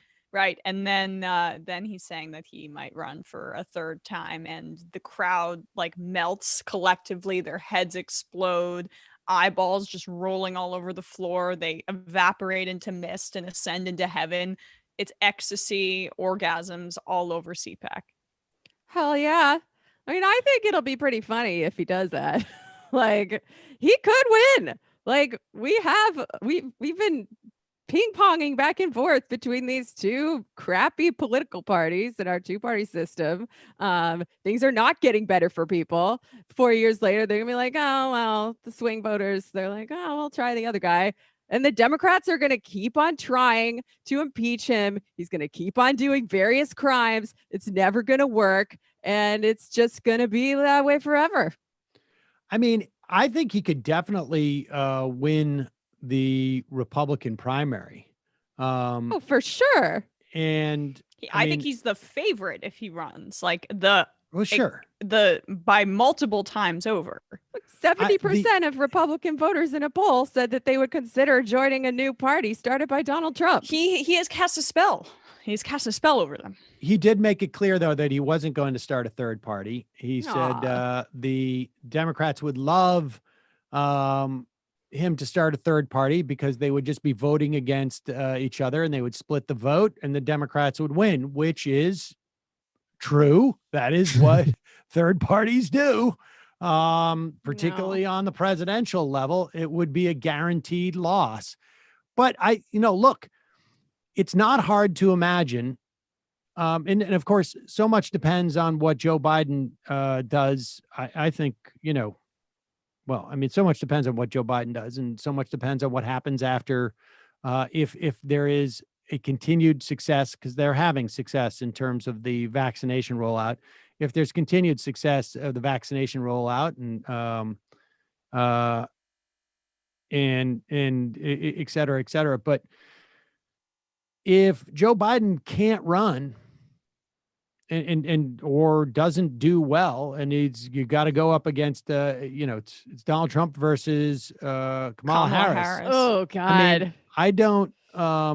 Putting aside just generically, even if Biden does well, Donald Trump is, going to be able to run the drum up racism, misogyny misogyny may be even more effective. Playbook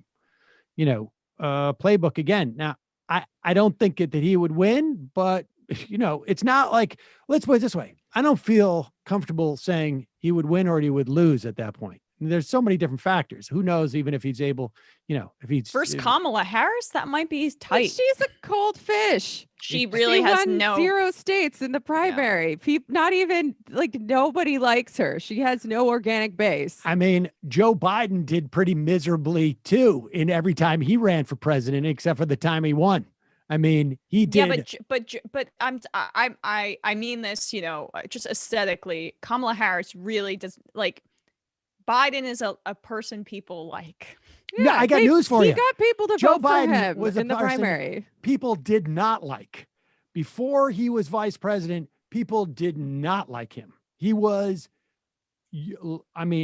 right, but she's not gonna be that BFF organic meme board. She's not gonna get that Obama bump. Basically. Exactly. She's not gonna be able to be Obama's vice president. That's really what Biden got. That's what I'm. 4 years from now, what Biden does, maybe she gets a bump from being Biden's vice president. No, she's not, because it's not. He doesn't have that same oomph. He doesn't have the hearts of the Democratic base in the way that Obama did, and he doesn't have the cachet of and the incredible importance of being the first Black president. And that's we talked about this a lot. Southern Black voters did really resonate with the fact that Biden was the first Black president's vice president. They've talked about that and the importance of that, in studies about what happened in the election. So I just don't know if she has the same.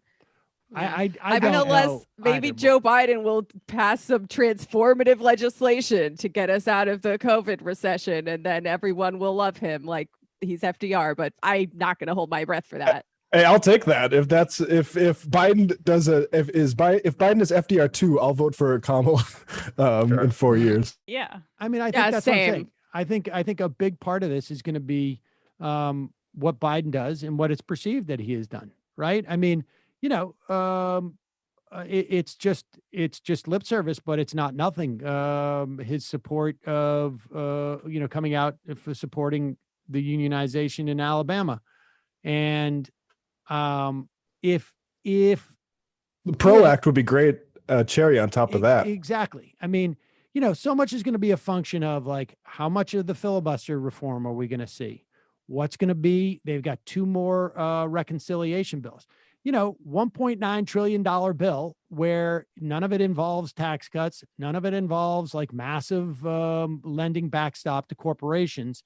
You're going to see the extension of the $400, the $1,400 checks. It's not $2,000, but it's still going to be $1,400, and it's still going to cover more people than the $1,200 did and the $600 did.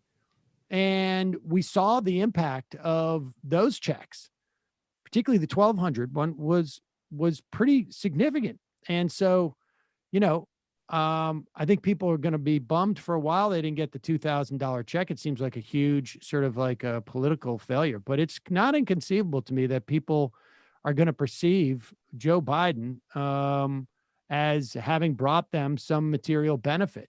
At least the 70 odd million people who voted for him I'm just less confident than you about Kamala Harris. I'm not expressing confidence. I'm not expressing confidence. So much of it, I think, has to do with the way people perceive Biden. Well, who knows where Trump's going to be either in 4 years in terms of physically. She had a chance to deliver on a $15 minimum wage, and she botched that up. Yeah, I suspect that she wasn't going to go against what the White House said. I mean, that was really more a White House decision. Well, yeah, she really doesn't have politics. But that's the point of that's the position the White House is going to put her in. And I don't know if Biden does do the PRO Act and some of these big things, I think that changes it. I'm, I guess, less confident that that's going to happen. Yeah, I don't have a huge amount of confidence of that, but it's going to be interesting to yeah, it's going to be interesting. I wouldn't bet either way at this point, but yeah, I wonder if Donald Trump is actually going to run. It's going to be a function. There's so much, 3 years, and particularly at his age, things can change. I would bet that he's not going to if I was going to take the bet right now, but he's going to make us think that he will for Without the a attention doubt. and for all the reasons. He's going to bask in this for eternity. Yeah, he's raised $250 million since the election. This is the I big grift. decided to deploy that money in a different way. Not so much for the running, because I thought that would be a waste. I thought, let's develop a campaign headquarters that also has a golf course. I will live there. And then I decided not to run. So that money's going somewhere. I could see it happening, and it's going to be hilarious when it does. It'd be funny if he just paid off all of his lifetime of debts and then lived a very simple life. Exactly. I just Moves want to to a farm and just, throws it. Yeah, get some rescue goats, maybe some pigs. Seems in his character. Here is Fox and Friends. Super excited on the return of Donald Trump. And they noticed something I guess I didn't notice, was that he's looking svelte. And go to school. And get kids back in school was another big theme. Cancel culture for the 4 straight days, another big theme, because it's hitting the left. Most of all, it's hitting the right. And I also thought the president was so smart not to go after, besides mentioning, Mitch McConnell and the problems he had with people that voted for impeachment, Liz Cheney.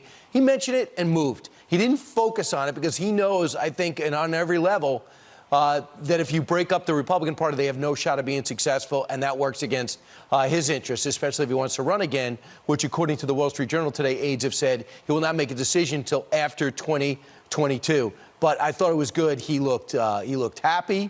He looked. I thought he was very upbeat. I thought he looked thinner. I thought he enjoyed every second of it.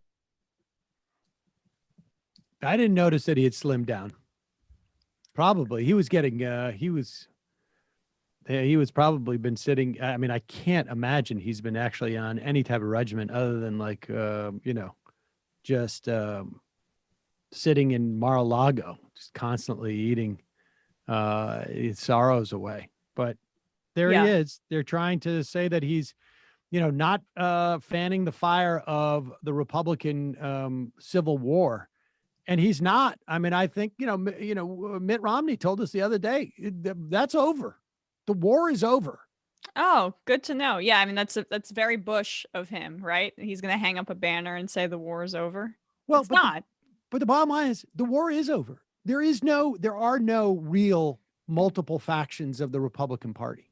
And those people who didn't vote for him at CPAC, I am quite sure, in their they did their straw poll, that their complaint was that maybe they think he's too old. I don't think there was any of the problems that people would associate with Donald Trump that would signal a Republican Party that is getting more responsible. That is not what they were voting. That was not their hesitance. It was maybe the Civil War, was always about whether or not Trump could look hot or not, right? And now that he's slimmed down, everybody's happy because he looks super sexy. There was no Republican Civil. There never was. There was never any Never Trumper movement that was anything other than in the media. The bottom line is that to the extent that there were Trump voters who abandoned him, it was I think a large part it wasn't in any way ideological. It was that he was promoting the death of basically a strategy to deal with COVID by welcoming the deaths of old people. I mean, that's basically, I think that's the story. And poor people, and people with pre-existing conditions. Yeah, I mean, it's stunning. I do see a bit of a rift opened up within the far right, which is what the Republican Party is. Is it a rift that makes ideological sense to us? No.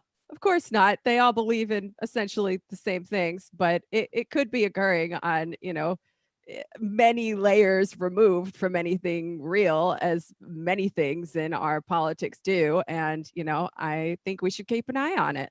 What do you perceive the rift? I mean, there are a lot of different factors here. I mean, the people who stormed the Capitol seem to represent sort of a new strain, a new mutation within the far right. It is certainly the Trump movement as connected to the QAnon movement. It's less partisan, and it is more of a cross-class alliance than like something like the Tea Party was, which was basically rich people who don't want to pay taxes. And there are working class elements in this that are, you know, a junior partner, but certainly disturbing. And I think we need to be keeping an eye on this. Also, the QAnon people, they're less partisan in a weird way than you would expect them to be.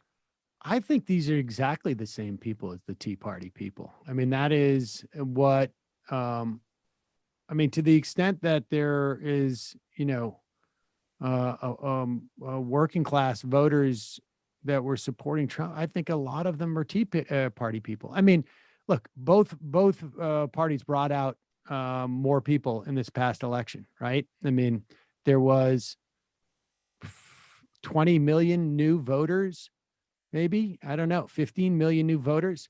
But I mean, do you, like, ideologically speaking, though, do you think that there is, I mean, I think there are people who like Trump and people who don't necessarily like Trump, but I don't see what's what's in the party.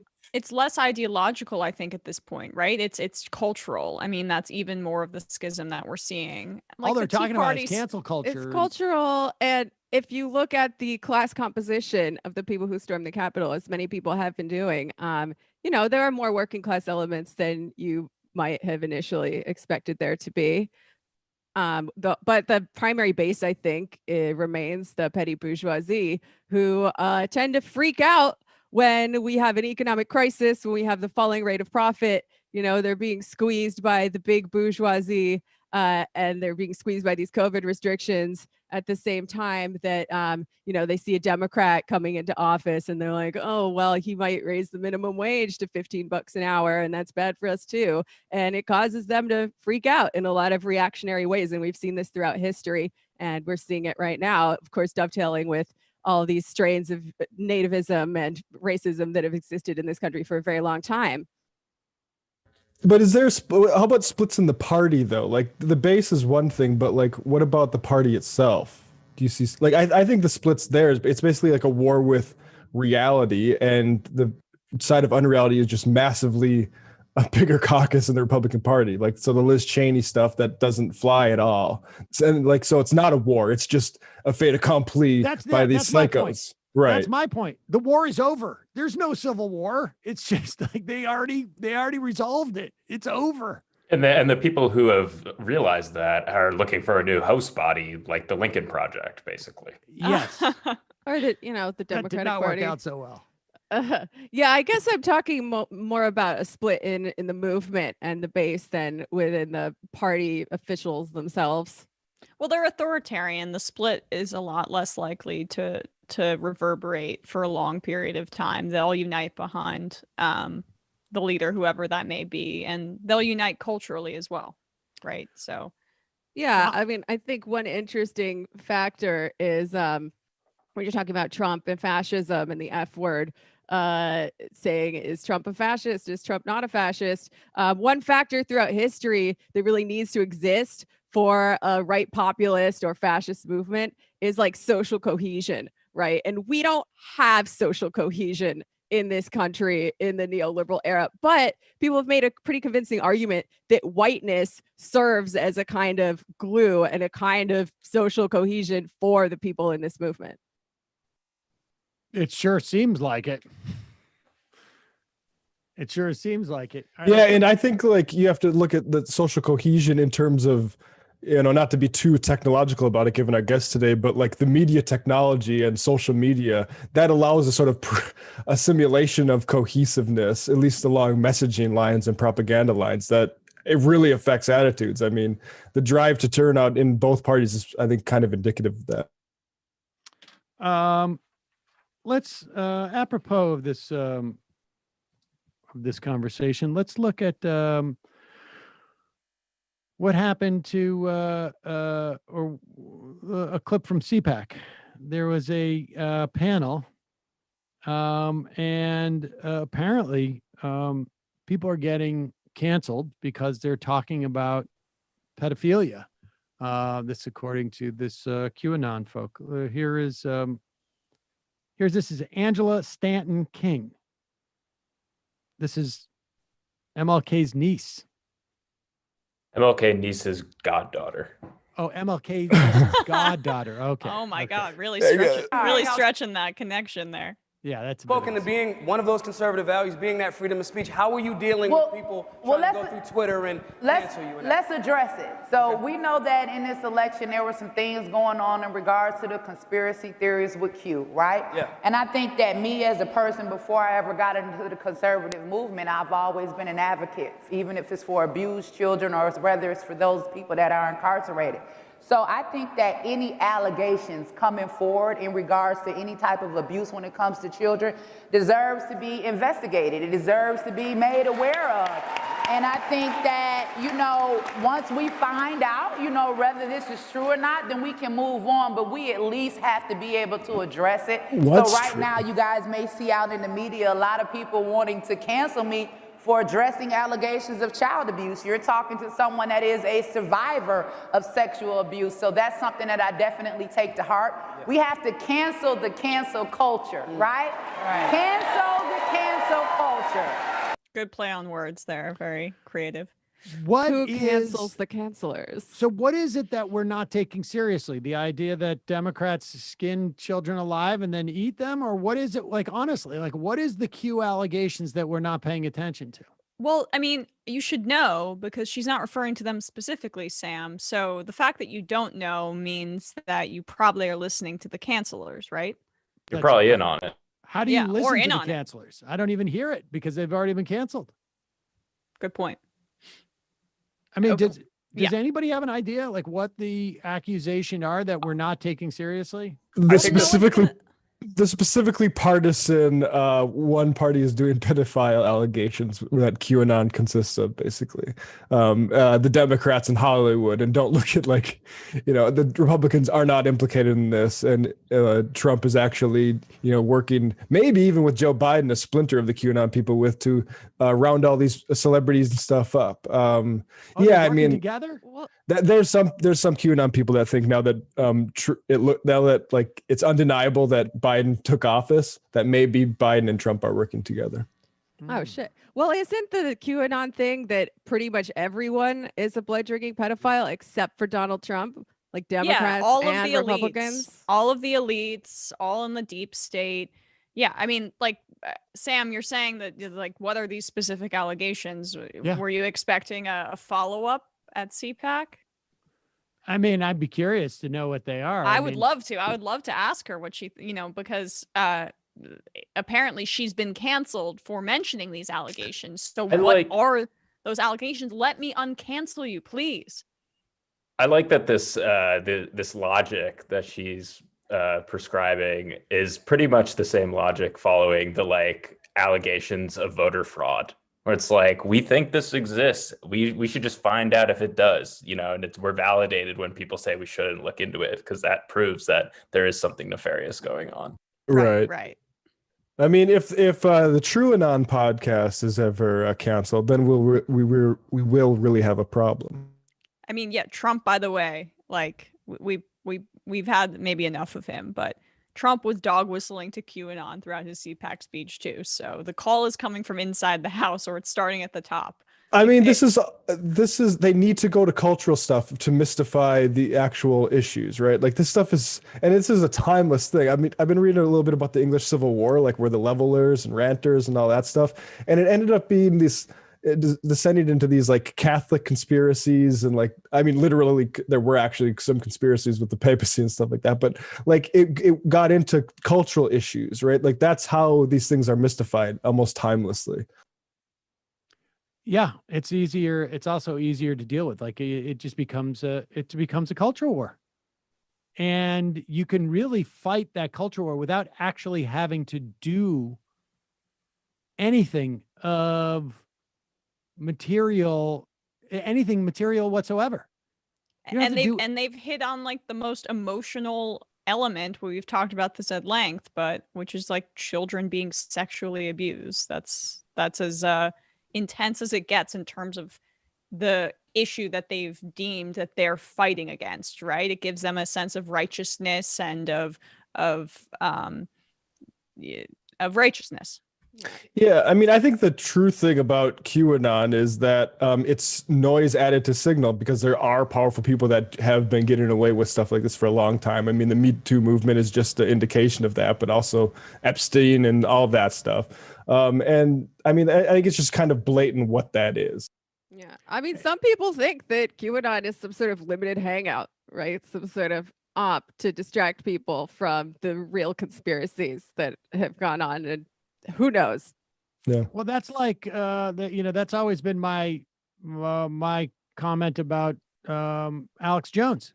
If he didn't exist, the CIA would invent him, right? Like, why are you what are the issues? Well, it's because they're the Illuminati or the Rothschilds or whatever, as opposed to just sort of like, there's some very wealthy people who have aligned agendas and they're just pursuing their own self-interest, and they all have the same self-interest, and that is to hoard all the money and the power, as opposed to like some people in the back room who are magical and drinking the blood of children and using that power to change into lizards and whatever it is. Yeah. That was one thing. There's a system that incentivizes and enables them to do so, which is the real problem behind all of it. And if you don't see that, then you start to think in conspiratorial ways. Sorry, continue. I just think that's really important. Yes. No, I would agree. And one of the things I thought was, I didn't know from that Adam Curtis documentary, was that the whole Illuminati thing was just a freaking hoax. Yeah. No, I had no idea. he made it up. I forget what the guy's name was. What was it called? Operation Mind. May I swear? Mindfuck. Operation Mindfuck. To see if people would believe something that dumb. And then by the end of it, he had sort of talked himself into thinking that he had somehow been coerced into doing this as like a CIA op. Yeah. Yeah, I mean, I think of that with also the 9/11 stuff. Not that 9/11 was like a conspiracy, but that there's serious connections with powerful people that are very embarrassing and should have been investigated, and like things like that of that nature. That when you add all this bullshit on top, makes it not a topic anybody wants to look into. Oh, I agree. I mean, I mean, look, the CIA was funding.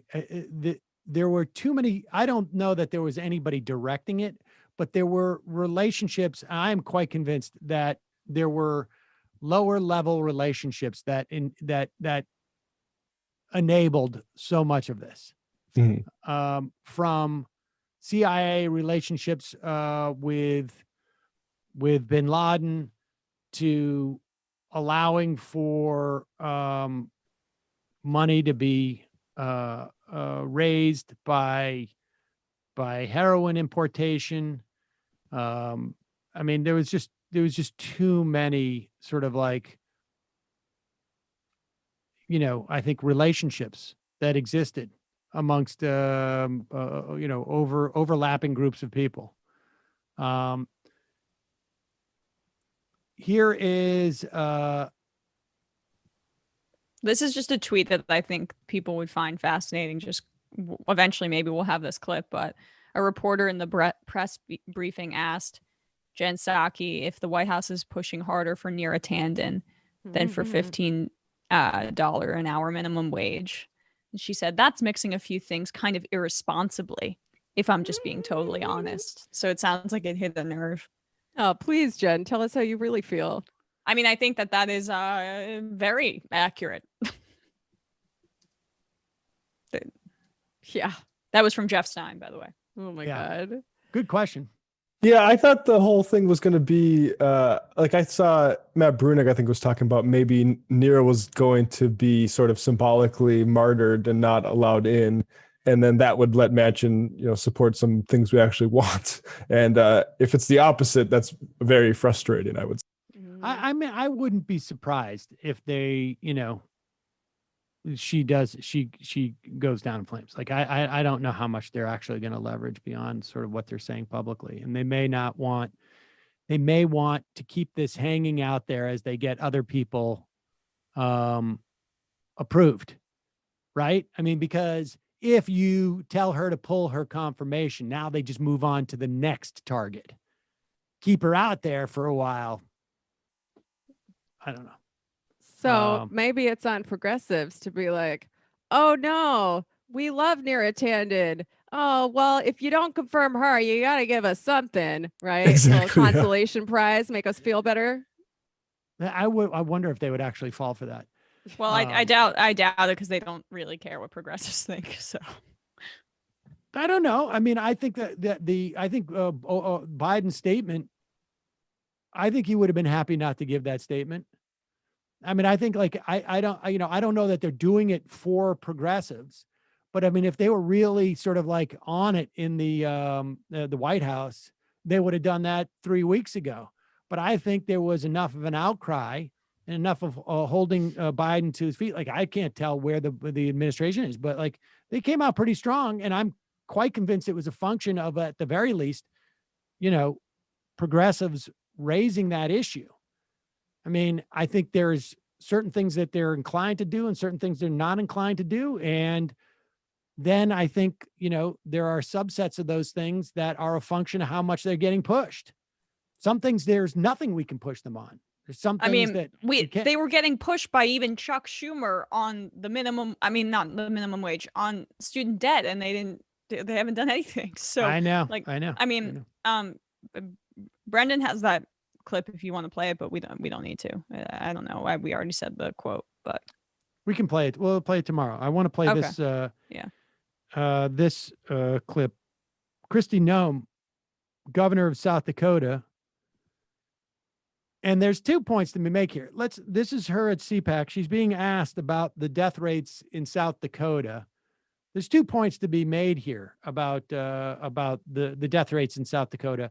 She's not just responsible, though, in my mind, for the death rates in South Dakota, right? That whole bike thing. But here, go ahead. For your state, you have, if you look at starting in July, which was after that spring peak, you have the highest death rate in cumulative COVID deaths per million in the country. The CDC says you have the 8th highest death rate per capita now. I'm not talking about infection rates. I know you're a conservative and you care about the sanctity of life. So how can you justify making decisions that put the health of your constituents at risk? And those are questions that you should be asking every other governor in this country as well. I'm asking you today, Madam. South Dakota's in. You're facing the nation. I'm answering you, Margaret. I'm answering you. Regionally, we have seen the virus hit the country very differently, and it hit the Midwest earlier than it did the South, and now the East Coast and the West Coast. So we are still dealing with this virus in this country. South Dakota went through our highest rate of infections and implications earlier. The rest of the country is dealing with it much higher numbers today. And that's not, first of all, that's just not factually accurate. But it was after the whole Sturgis bike event that everybody begged her not to hold. Everybody knew was going to create a thing. But look at this. Put this up on the, I'm going to send this to you, Brendan. Put this on the screen. This is pretty stunning. They are number 8 after New Jersey, New York, Rhode Island, Massachusetts, Mississippi, Arizona, Connecticut, and then South Dakota. But the amazing thing about this is that the density, New England's a very dense place. So you see Connecticut, New York, Rhode Island, Massachusetts up there, right? I mean, these are dense areas. And they had all of their deaths early on when we still didn't know much about what was going on. Yeah. And then you have South Dakota with 880,000. Like, it's not just a per capita thing if you look at it. Like, the density has everything to do it. This is a rural state. It's not, like Rhode Island has 1.1 million people. South Dakota has a little bit, a couple 100,000 less. But you could fit, I don't know, like 8 Rhode Islands into South Dakota. Yeah, and states that she's listing also with, with higher populations that were hit, that have higher population density, are also like a lot more likely to be, they contain urban centers. multiple families in New York City, like living in a say 5 kids in a 2-bedroom apartment or something, or 5 family members in a 3-bedroom apartment. I mean, that's what we're talking about and what we're dealing with here, as opposed to South Dakota, which is as spaced out as it gets. And when you think about New York and New Jersey and Connecticut, which is also adjacent to New York, Massachusetts, which is also adjacent to New York, Rhode Island, which is adjacent to Massachusetts and Connecticut, they had no, look what happened in New York 2 months ago or 3 months ago to go off of. The wave hit here first. And certainly, we talked about on this program, Cuomo's screw ups that led to perhaps thousands of deaths that were avoidable. But the level of knowledge of what we were facing in July and August and September of last year was so much greater than it was in March.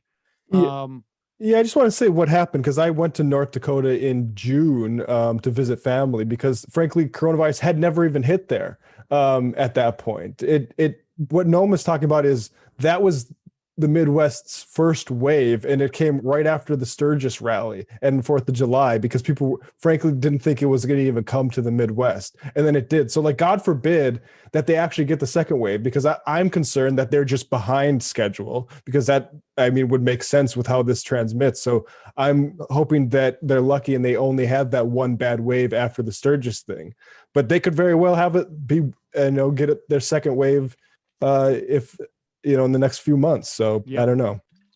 It's just a question of how quickly you get the vaccine there. Yeah. Going to the IMs, why is Biden not helping developing countries procure the vaccine? Seems like a big glaring blemish on his vaccine success story. I mean, I think they need to rip off the IP at the very least. And I mean, it's not hard for me to imagine in the White House, they're going like, we need to get Americans vaccinated first, because we care about our political fortunes, and the American public doesn't care about the rest of the world. I mean, that would not surprise me if that's their calculus. I don't think they would be inaccurate in that perception. I mean, it's not hard to imagine Tom Cotton or Donald Trump or Josh Hawley getting up and going like, America is first. Why are you giving the vaccine to other countries when we're not vaccinated yet? I mean, it would take about 5 minutes for that to happen, I think. I'm not saying that they shouldn't do it because of that, but I would say if you're asking why, I would say that's probably why. Yeah. Yeah. I mean, this is why we got to be internationalists, right? Because in a sane system, we would all be working together, people all over the world, local governments or whatever model of governance we have, and the line, right? The line that people have to get in to get the vaccine would be standardized throughout the world. Imagine if everybody who was old or infirm all over the world would get the vaccine before young, healthy people. Like, that clearly makes more sense.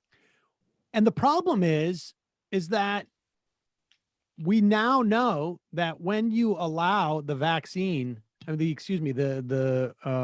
coronavirus to just run wildfire through specific areas, that's where you get mutations. And so from a public health perspective, it is not necessarily the healthiest thing for Americans to allow large swaths of the planet, or for any, countries, to allow large swaths of the planet to not be vaccinated, because what happens there does not stay there. And just on a purely selfish level, I mean, it's still sort of just stunning to me that we didn't just see like, here's a bill, we're going to spend $500 billion. It probably wouldn't even come close to costing that. Here's $500 billion. You guys have gotten your profit for you've gotten your literally billions of dollars of profit for your vaccine in this country. All right, now it's over. Now you're done. We take the IP, and we are going to build production facilities We're going to retrofit production facilities, and we're just going to produce a ton of your vaccine and send it all over the world. And, it's not an easy thing to do. There's a lot, we see it in this in this country. We don't have an infrastructure that's set up to effectively deliver the vaccine. Never mind the fact that we have production problems. We just don't have an apparatus. There's no cohesion in how we do it. Like from New York City to Jersey City, for that matter. I mean, it's absurd. It's absurd how haphazard it is. But that part of that is because we have no infrastructure. Yeah. SJ Beats. I was in 7th, 8th grade at Catholic school around 2011. They got the iPads that everyone could use specifically for math and pre-algebra, and used that as an excuse to stop ability grouping. Previously, there were angels and saints, with one group being a bit brighter than the other, allegedly. That is weird. We spent, angels and saints. I see. Okay. We spent a half the year waiting on tech problems, waiting on kids who needed more help. And when I got to high school, my former math teacher told me that all but 4 kids in my class had to retake pre-algebra once they got to high school, when previously our school usually sent most of our kids to high school who were well ready for algebra. Yay, iPads. LOL. Beat the Reaper. Bully for the bully pulpit. And let's go further. Just as the framers valued 3 parts of government working to produce a fair result, our society needs 3 parts government, commerce, and unions to produce a fairer life. Sam tortured an elf. Have you guys seen the video of the singer butchering the national anthem at CPAC? Some real all keys matter energy. No. Why don't we have that video? It's crazy. We bombed every country in that region after 9/11, except for the one that was responsible. The awesome interview relating to my field. Another issue I see is older teachers being forced to use many of these programs and applications, with students figuring out how to cheat them before the teacher learned how to use them, to have them replaced with newer programs. Quizlet helps students cheat on writing assignments done at home, and students use Scratch to listen to music and play games that have been blocked by our school servers. All right, let's put this up. This is the national anthem at CPAC. Can you imagine if this happened? Well, let's play this first.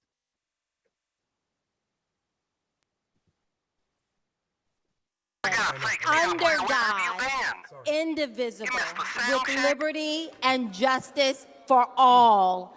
Blessings, my brothers and sisters. You better not screw this up, man, okay? Wait, what? Pause this for a second.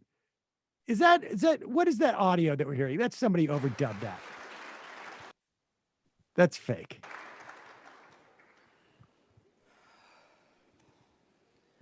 Oh, say, can you see by the dawn's early light what so proudly we hailed at the twilight's last gleaming, whose broad stripes and bright stars through the perilous fight. Oh no, it gets worse. We watch were so gallantly streaming, and the rockets Nope. red glare, the bombs bursting. It's like me in a car.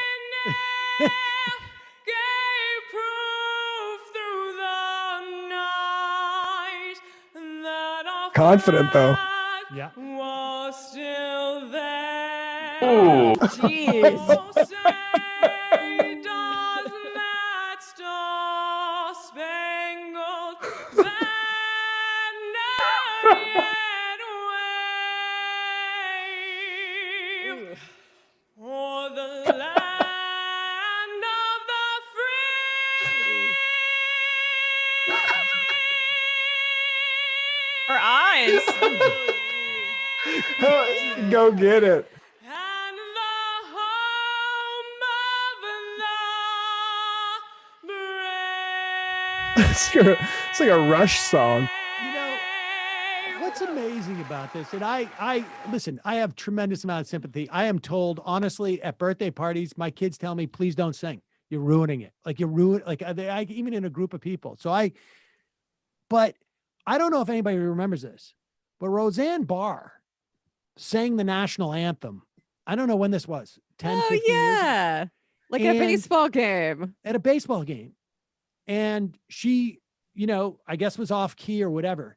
And that was like literally like a 5-month controversy on the right. Like Google that. Just put like it was such a massive, like they spent months talking about how she had disregard for the American, whatever. How ironic that, wasn't she fired over pro-Trump things? Well, ultimately, yes. Yeah. At the time, she wasn't, she was just up there doing some version of, that was bad. Well, she was trying to be funny though, right? I think so, but maybe not. I mean, I think, maybe there was a little bit of that. That singer was so flat. I mean, like, really just. I found it to be very avant-garde. I think there's probably a performance art piece. Yeah, I would in state of American affairs. I think it would be genius if someone really musically talented could match all the different changes. With That's what different that guy was doing in that video I played. First off, we could play that. Because it literally feels like Rush, like Spirit of the Radio. That was the first video was like somebody pretending, right? Yeah, he gets it though. I watched some of it. It's pretty. Let's watch some of it. Look, I think that CPAC owes this great nation of ours a real big apology for disrespecting our national anthem that way. It was a travesty. I'm offended. Can you see by the dawn's early light what so proudly we hailed at the twilight's last gleaming, whose broad stripes and bright stars through the perilous fight o'er the ramparts we watched were so gallantly streaming, and the rockets' red glare, the bombs bursting in air, gave That's good. through the All right, let's not play all of it so Shut we gotta up. get some views. Yeah, but it's the worst at the end. That's what she had to say. I know, but you got to go. I want to give that guy some views. That's too good of work. You got to hook her up with H. John Benjamin for his next album. I know it. Seriously. Every time we play this video for singing this song, a bald eagle dies. Future reactionary. Apple alert. I've just finished producing a feature film in Binghamton, New York, and I'm looking for the elusive Snapdragon of Apple to no avail. Calling all Cederistas for their help. Well, dude, it's March. There's no more New York apples in March. Anything you forget at that point, like maybe your Arkansas Black, if you were stored in a refrigerator, could work right now. But you're not going to want to eat one of those apples anyways. It's just. I mean, you are taking for granted that, most people don't have your level of Apple knowledge. Well, I mean, look at the weather out there. When was the last time that anybody picked an apple? It hasn't been since October, and Snapdragons are going to come out closer to September. It's March, guys. It's going to start to get warm again soon. Thank God. Rago, I'm a grad student. I have the issues with the remote learning that is being described for third graders. Yeah, indeed. But in fact, Salt said to me the other day, he's like, it's hard doing the all remote because it's hard to concentrate. You got the cats here. I feel him. I feel his pain. Yeah. Abby Yearly. Sam, I was surprised you didn't know what GDPR is. If you're interested in ways and rating in the big tech in US, you should check out the European approach to data protection. When did I say I didn't know what the GDPR was? Interesting. Homosexual. I laughed so hard when Emma said this name. Ryan from Michigan.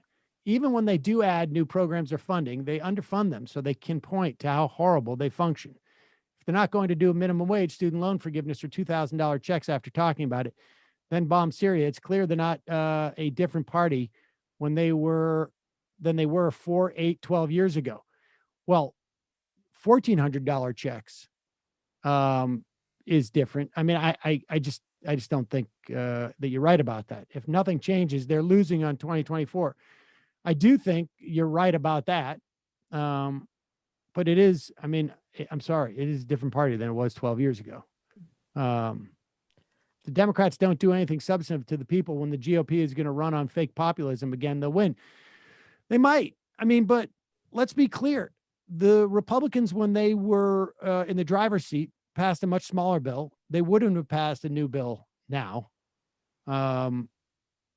I got to see this fake populism actually happen too, because I see a lot of Nikki Haley and Marco Rubio talking about, actually we don't need to be so generous with poor people. So, I mean, we'll see what that looks like. Yeah, I'm curious. I mean, like, I think that it's possible you get someone who'll come in and do Trump better than Trump. But I think a lot of this was, sort of like, I mean, the performance aspect of it peaked with Trump. Like, it hit every emotional button that they needed to make that work. And now there's no going back. Yeah. And everybody's trying, right? I mean, a bunch of them are trying to sort of like be that guy. Josh Hawley got up there at the CPAC and he's like, look at you all. I thought you were canceled. Like, I mean, are you kidding me? Like, he sucks. That's the conservative movement now. That's like but who can come close? Like, who can come close? Think of one name. Well, nobody yet. I mean, but there may be somebody who arise. But the amazing thing is that CPAC used to be just like conservatives and just like they were just extreme and just sort of naked about it and ridiculous. And now it's just sort of like, are you serious? Like, you're going to run on cancel culture? It's worked before. Has it though? I mean, yeah, PC culture going back to like the 90s. Conservatives have made hay off of that. I mean, I think there was some of that in their media space, but that's not how George Bush won. I mean, yeah, if they stick to the PC stuff, then like the 90s, then it lets Bill Clinton look like a, economic populist himself. And then the Democrats will basically have to do the bare minimum. I just think that the problem that they have is that like, they don't want to, I mean, maybe they can just rely on immigration and that'll be it. But they don't want to pursue Donald Trump's, even his rhetoric on trade. They don't want to come out and support Medicare and Social Security, even with lip service as he did, even though later he tried to. I'm talking about in terms of like the way they're going to run. Like what are they going to run on? Now they could, I mean, cancel culture is just another way of them saying like, if Kamala Harris is the nominee, but it's just not going to last that long. I mean, I just don't think that like, I mean, it's a way of signaling this kind of cultural populism and this kind of aggrievement against coastal elites, right? Which is not a new thing in the Republican Party. But it's not just an agreement against coastal elites. It's an agreement against, I mean, it's race. It's racism and misogyny. Well, they roll both of those things together, right? Which makes it very hard to disaggregate when we are criticizing them, because on the one hand, obviously real racism and real misogyny exist. Also, resentment against coastal elites exists. And when you can kind of roll those together, it becomes a very complicated thing to combat, But what is the foundation of their resentment of coastal elites? I mean, it's the same thing. It's states' rights. I mean, when it came to, I mean, one of the factors, I think there's a lot of factors. I said this a million times, that why Hillary Clinton lost, but I'm quite convinced there was a lot of people who were just like, we're not going to have two non-normal presidents in a row.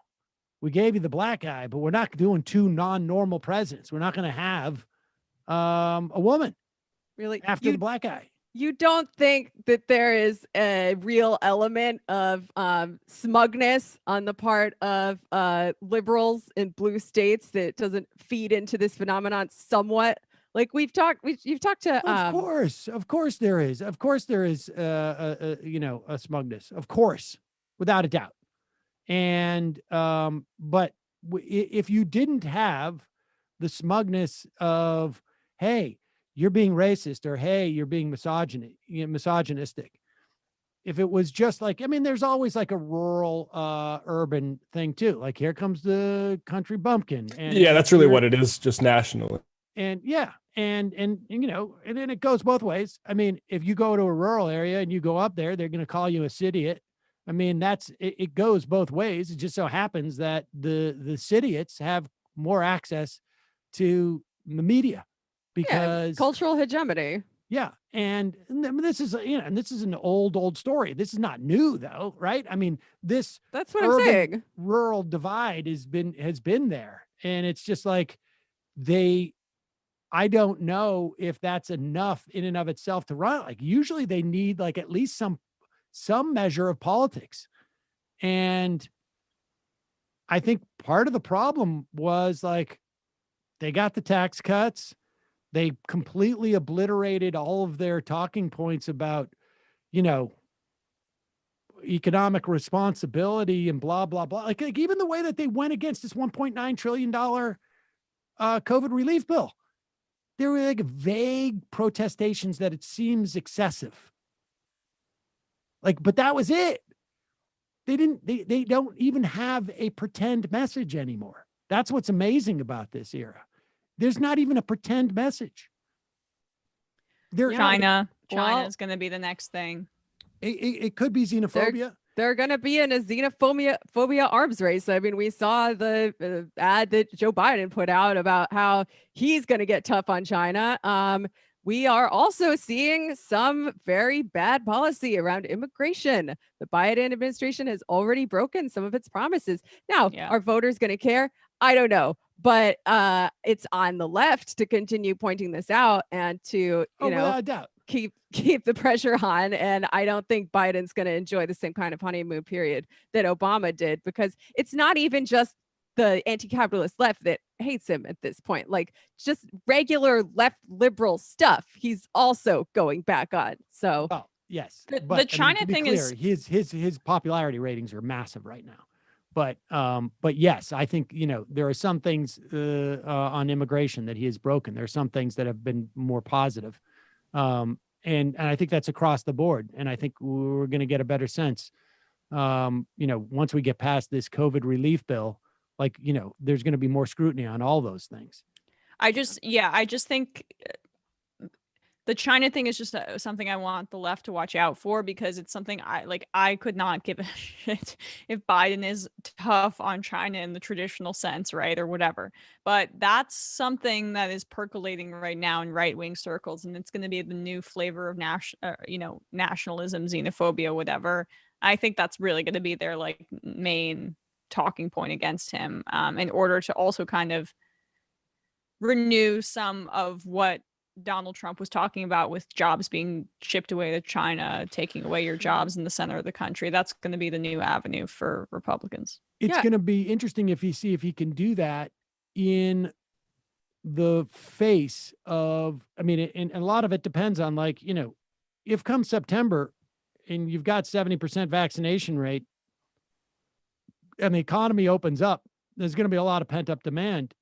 It's going to be hard for them to make an argument about job loss when you're going from where Trump was and you're going to go down and accelerate at a pace. I don't know. It's conceivable. It's possible. They may be able to talk about just, loss of jobs, just go straight on that. Just like if there's an argument that Joe Biden has failed, broadly speaking, that's what their message will be. But they don't have, I guess my point is they have lost their go-to macros, if you will, that they have been deploying for decades.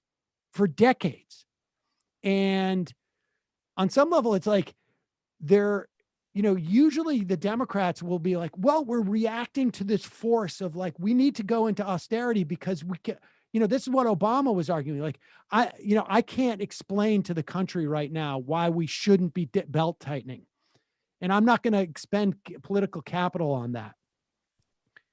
Well, now there's nobody making the argument for austerity that they have to supposedly react to. It's almost like it's like pushing on a string for them at this point. And so they don't have that ballast. It's like there's nobody saying you need to be, it's Larry Summers. And nobody gives a shit what Larry Summers has to say anymore, except for some, there's some in the Biden administration, but broadly I speaking, talked about this on Ring of Fire last week. Now, just to plug my interview, it's a really good one if people are, because we touched on a lot of this. Right. Like Larry Summers is there and people are just like, well, F you. And he can't turn over his shoulder and say like, well, if you say F you to me, what are you going to say to those guys? Oh, wait, there's nobody there. Oh, they're talking about cancel culture. They're concerned about the fact that they can't get on TV because of QAnon. Yeah, it's got no reinforcements. There's no reinforcements. And also part of it too is the fact that the media, at least temporarily, has learned from Trump and the Republicans in their austerity deficit hawk push, because they saw what the tax cuts did. Like there's just no leg to stand on here. So the Republicans can't even rely on, the media kind of giving them lip service in these areas as well right now. They're so traumatized by the Trump era. They're not giving Republicans the grace that they normally have. Hey, before we go, let's just do this heartwarming story about a young girl in Alabama who needs a brain surgery. And so she needs to raise money for it by selling lemonade. This is just, play this.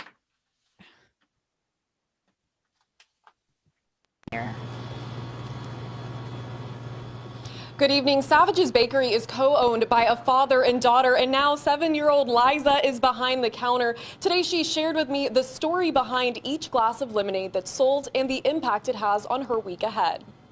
Liza Scott starts her day by prepping the product. And then we mix it. And at Liza's lemonade stand, she offers more than just a cold drink to quench your thirst. Cookies, decorating stuff, candy canes. Running your own business can be tough in a pandemic, but for little Liza, it's life or death. She has 3 cerebral malformations.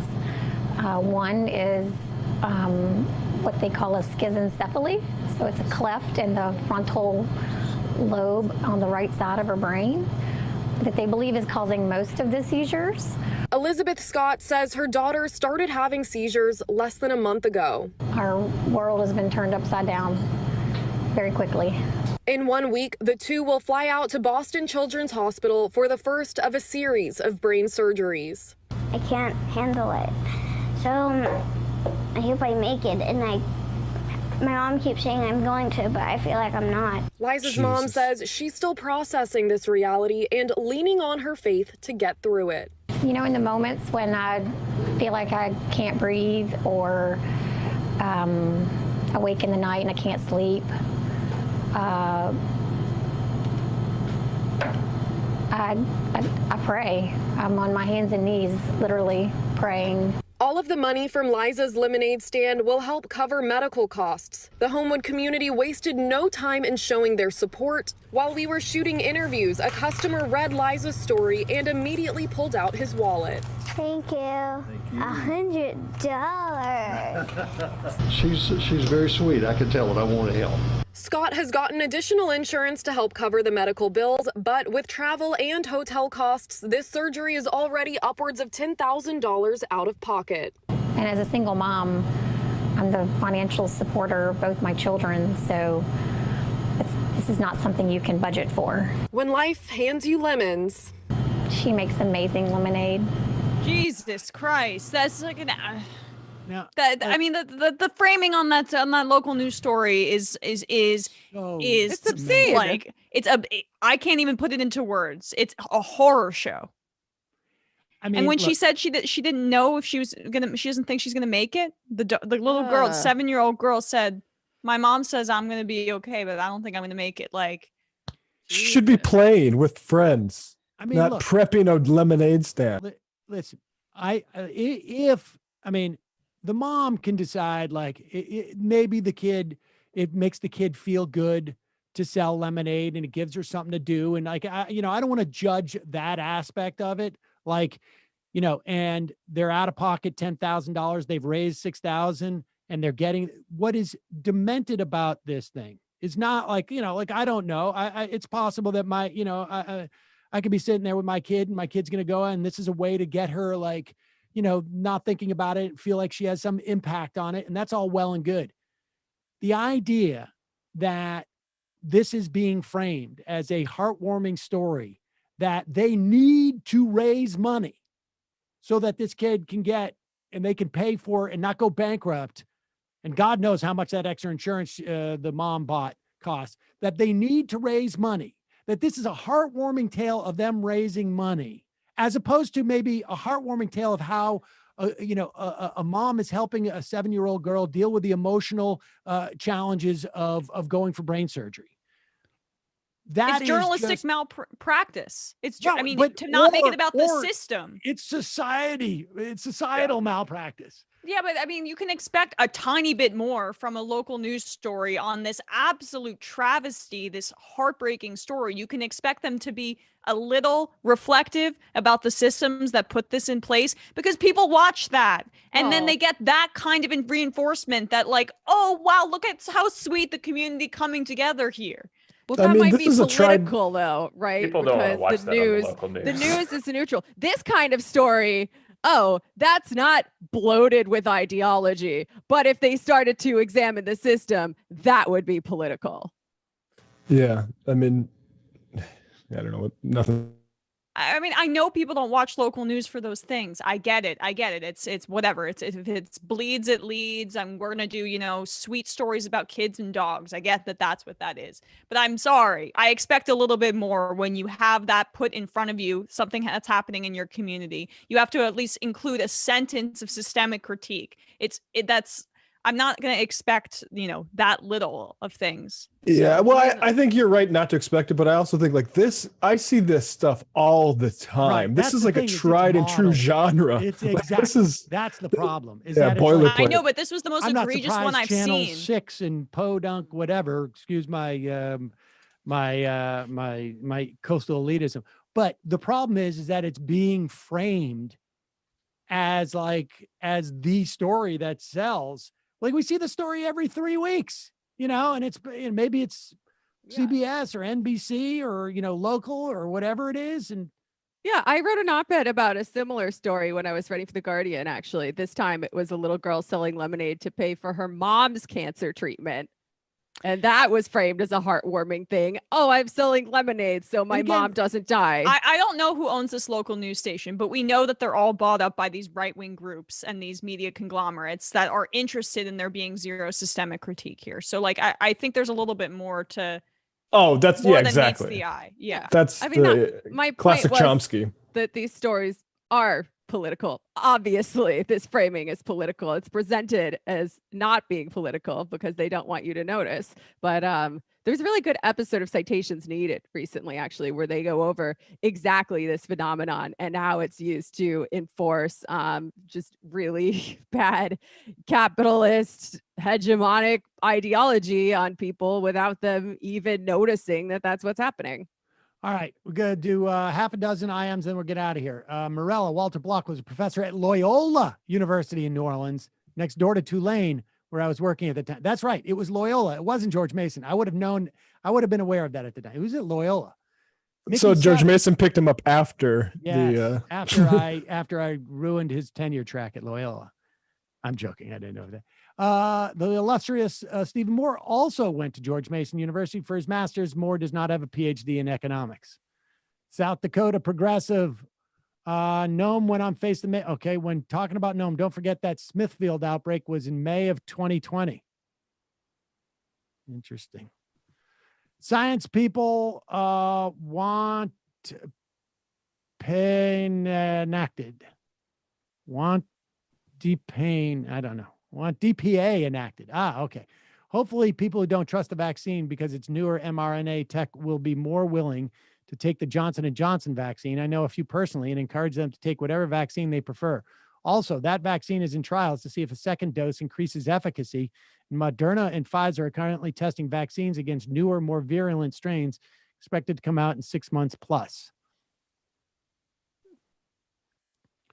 Comrade Mario, it's very important for all of us to start acting as if Trump will be polling equal to or within 5 points of Kamala by winter 2024, because that's what's going to happen. Watch the lemonade thing. Wonder how this country is not in an armed open revolt just for healthcare. Truly sick effing country. We should be. Crass rebuttal. I've been wondering about the filibuster reform lately and thought, is there a way to reform the filibuster so if you want to block a bill, you have to get enough senators to represent more of the population, since Democrats represent 40 million more Americans? Not sure how. I've heard people talk about that. That would be very, very difficult, I think. Pano. Conservatism, 100% cultural, and thus for the vast majority of Republican voters, have absolutely no connection to material conditions. They don't have a positive agenda, only condemn those who do as lazy. Being opposed to policies that would help you personally becomes a virtue. It stems from the media diet and social bubbles. And the final I am of the day. Wyoming Ryan.